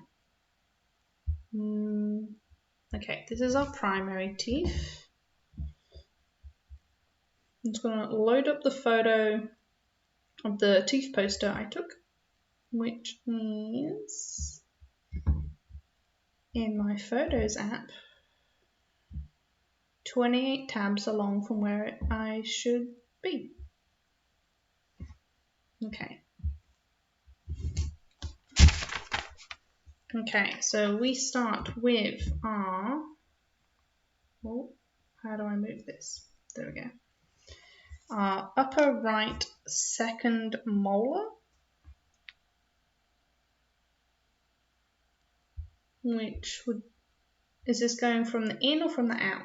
So central incisor to molar. I'm guessing, yeah, I'll try that. So second molar, upper right central incisor, upper left central incisor, and lower left LI, lateral incisor. That's what I've written. And then downstairs. Oh no, I've mixed that up. Hold on, let me fully back out of that.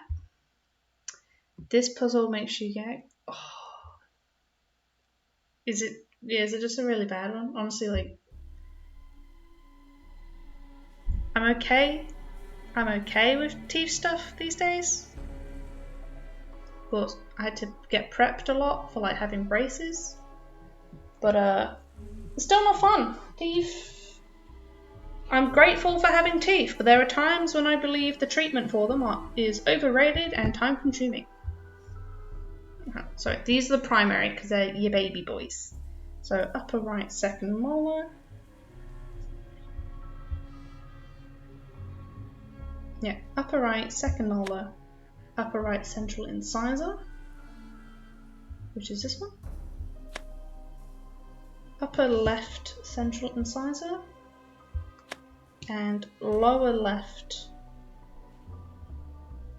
lateral incisor.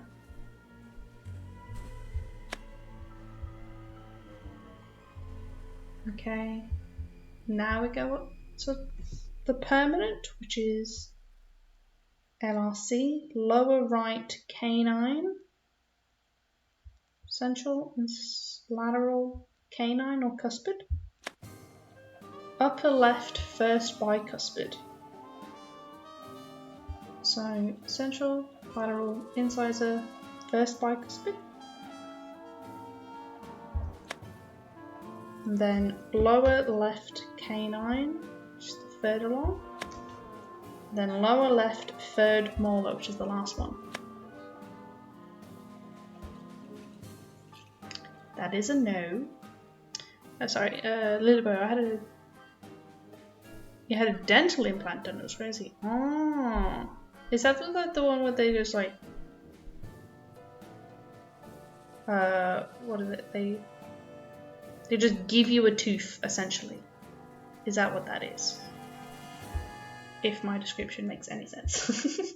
Just gives you a tooth. Oh, my bad, excuse me.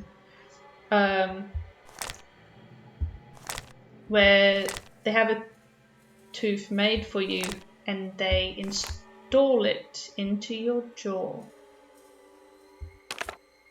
Yes. Yes. Yes, but it's not that fast. Nah, fair enough. It sounds easy, the concept of what is done, but you know, that would probably actually be very time consuming and painful, I bet. So hot damn. But if it is painful, I am sorry you had to deal with that, but I hope you like your new tooth.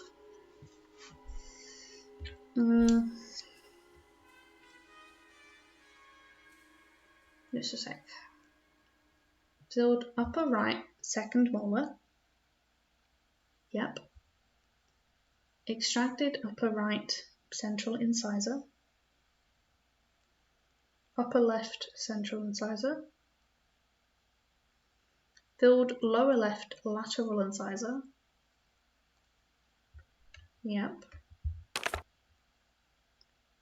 And then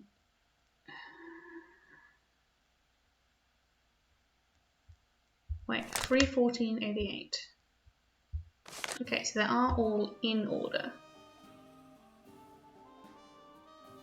Sorry.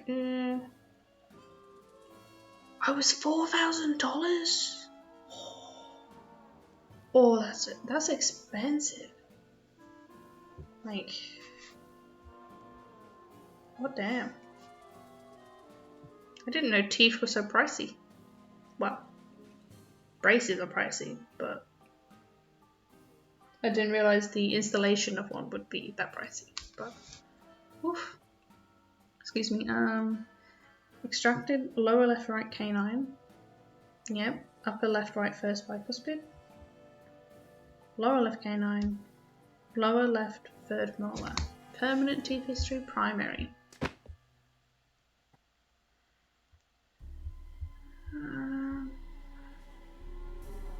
Let's try it again. Give me a sec.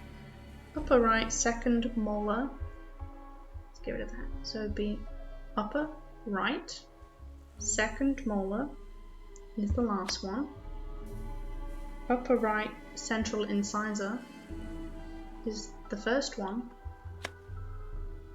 The upper left central incisor is the first one.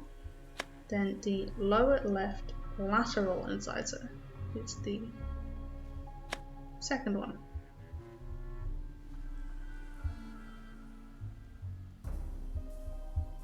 And then the top for the permanent lower right canine, which is the third in. The upper left first bicuspid, which is fourth in. 1, 2, 3, 4.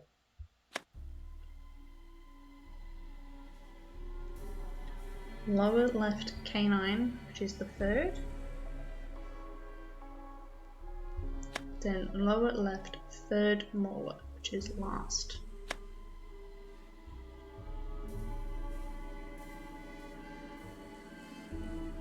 So I am severely missing something in this.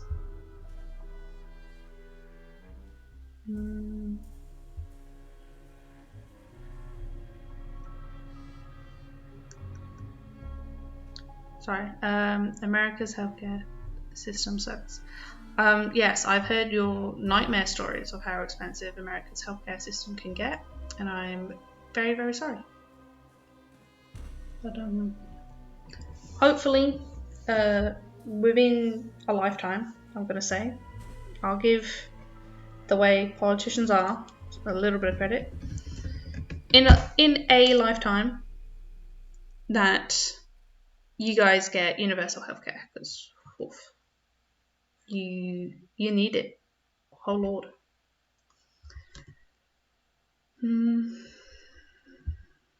Okay, I'm just going to go back up to our secret room.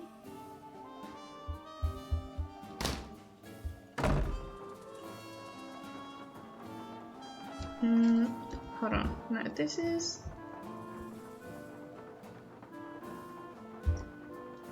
Yeah, I'm just going to see because I admit from the angle of taking this photo out, I can't quite see where 2 arrows are pointing, so I think I could be in the wrong.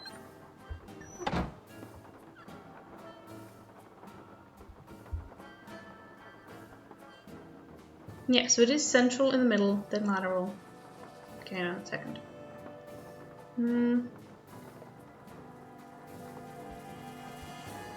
Okay.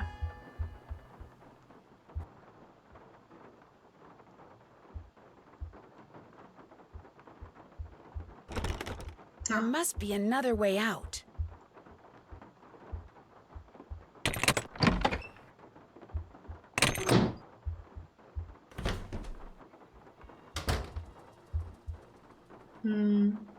Excuse me, no, but yeah, but freedom of speech is a joke sometimes. I think that's why people act inappropriate when they're shocked. I think freedom of speech means say anything. Yeah, I do know the whole... I don't know if it's in your constitution or in one of your amendments that you have, like, freedom of speech, you can say anything. But it's also like whenever they draw on it, it's just like... That law was made in like the 1800s. I'm definitely probably the wrong time period, forgive me.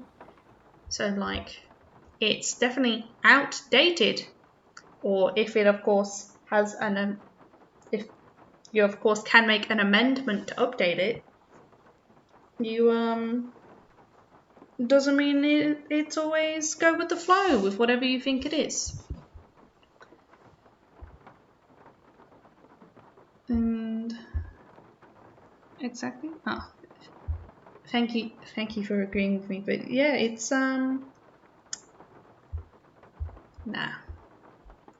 Like, I'm not gonna say too much because obviously I'm not from America and I don't want my streams to get political. But some issues that you have when people defend it towards being part of your constitutional right or one of your amendments, I'm just like, that can change, laws can change, and that should not be a justification for everyone's behaviour, depending on what has occurred. And I will leave it at that for now.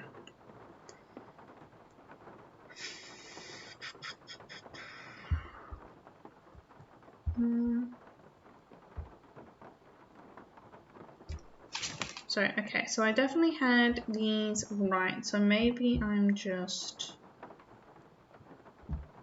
do I need to go permanent then primary, or primary then permanent?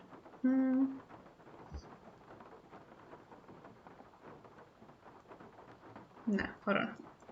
Or from the opposite side. Little bro, yeah, I wasn't trying to just give my opinions. Oh no, totally, like, what you said wasn't political, I just want you to do my viewpoint and not go that way. But no, you're all chill. No, currently, we're good. No political so far. We've said the word a lot, but that's about it. It's giving my opinion towards freedom of speech and retail.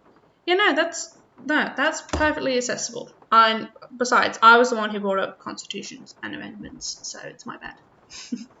Not even clear. But your thunderstorm has kicked in. No worries. I will see you tomorrow. Thank you so much for joining and letting me chat with you for this stream. Thank you so much. It was great to meet you. And I will catch you tomorrow. I hope the storm passes quickly and there's no issues. And that you have a good rest of your day. So, oh, bye. Yeah, no, I'm just going to finish this and then I will disappear too, most likely. So yeah, bye. No problem, Swan. Ah, thank you so much. Oh, yeah, no. Thank you for hanging out with me.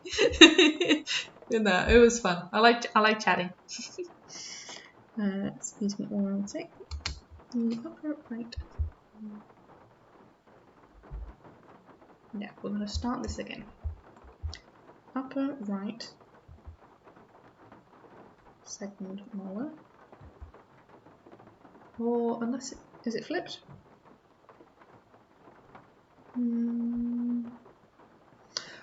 Ooh, oh yeah, because if it's flip, so the teeth, a person's mouth was looking towards us, their right side of their mouth would be on our left. I'll try that way. So upper right, second molar will be the end. Upper right central incisor is the first one. Upper left central incisor. And then lower left incisor. Oh, something happened. It shot us out then. Okay. So maybe it is the flipped. Cool. So we have the lower right canine, the upper left first bicuspid, fourth molar, the lower left canine, and then the lower left third molar. Ah, banger. So we've got a green one. Okay, I'll do the task list and I'll check this out. Did that. All done.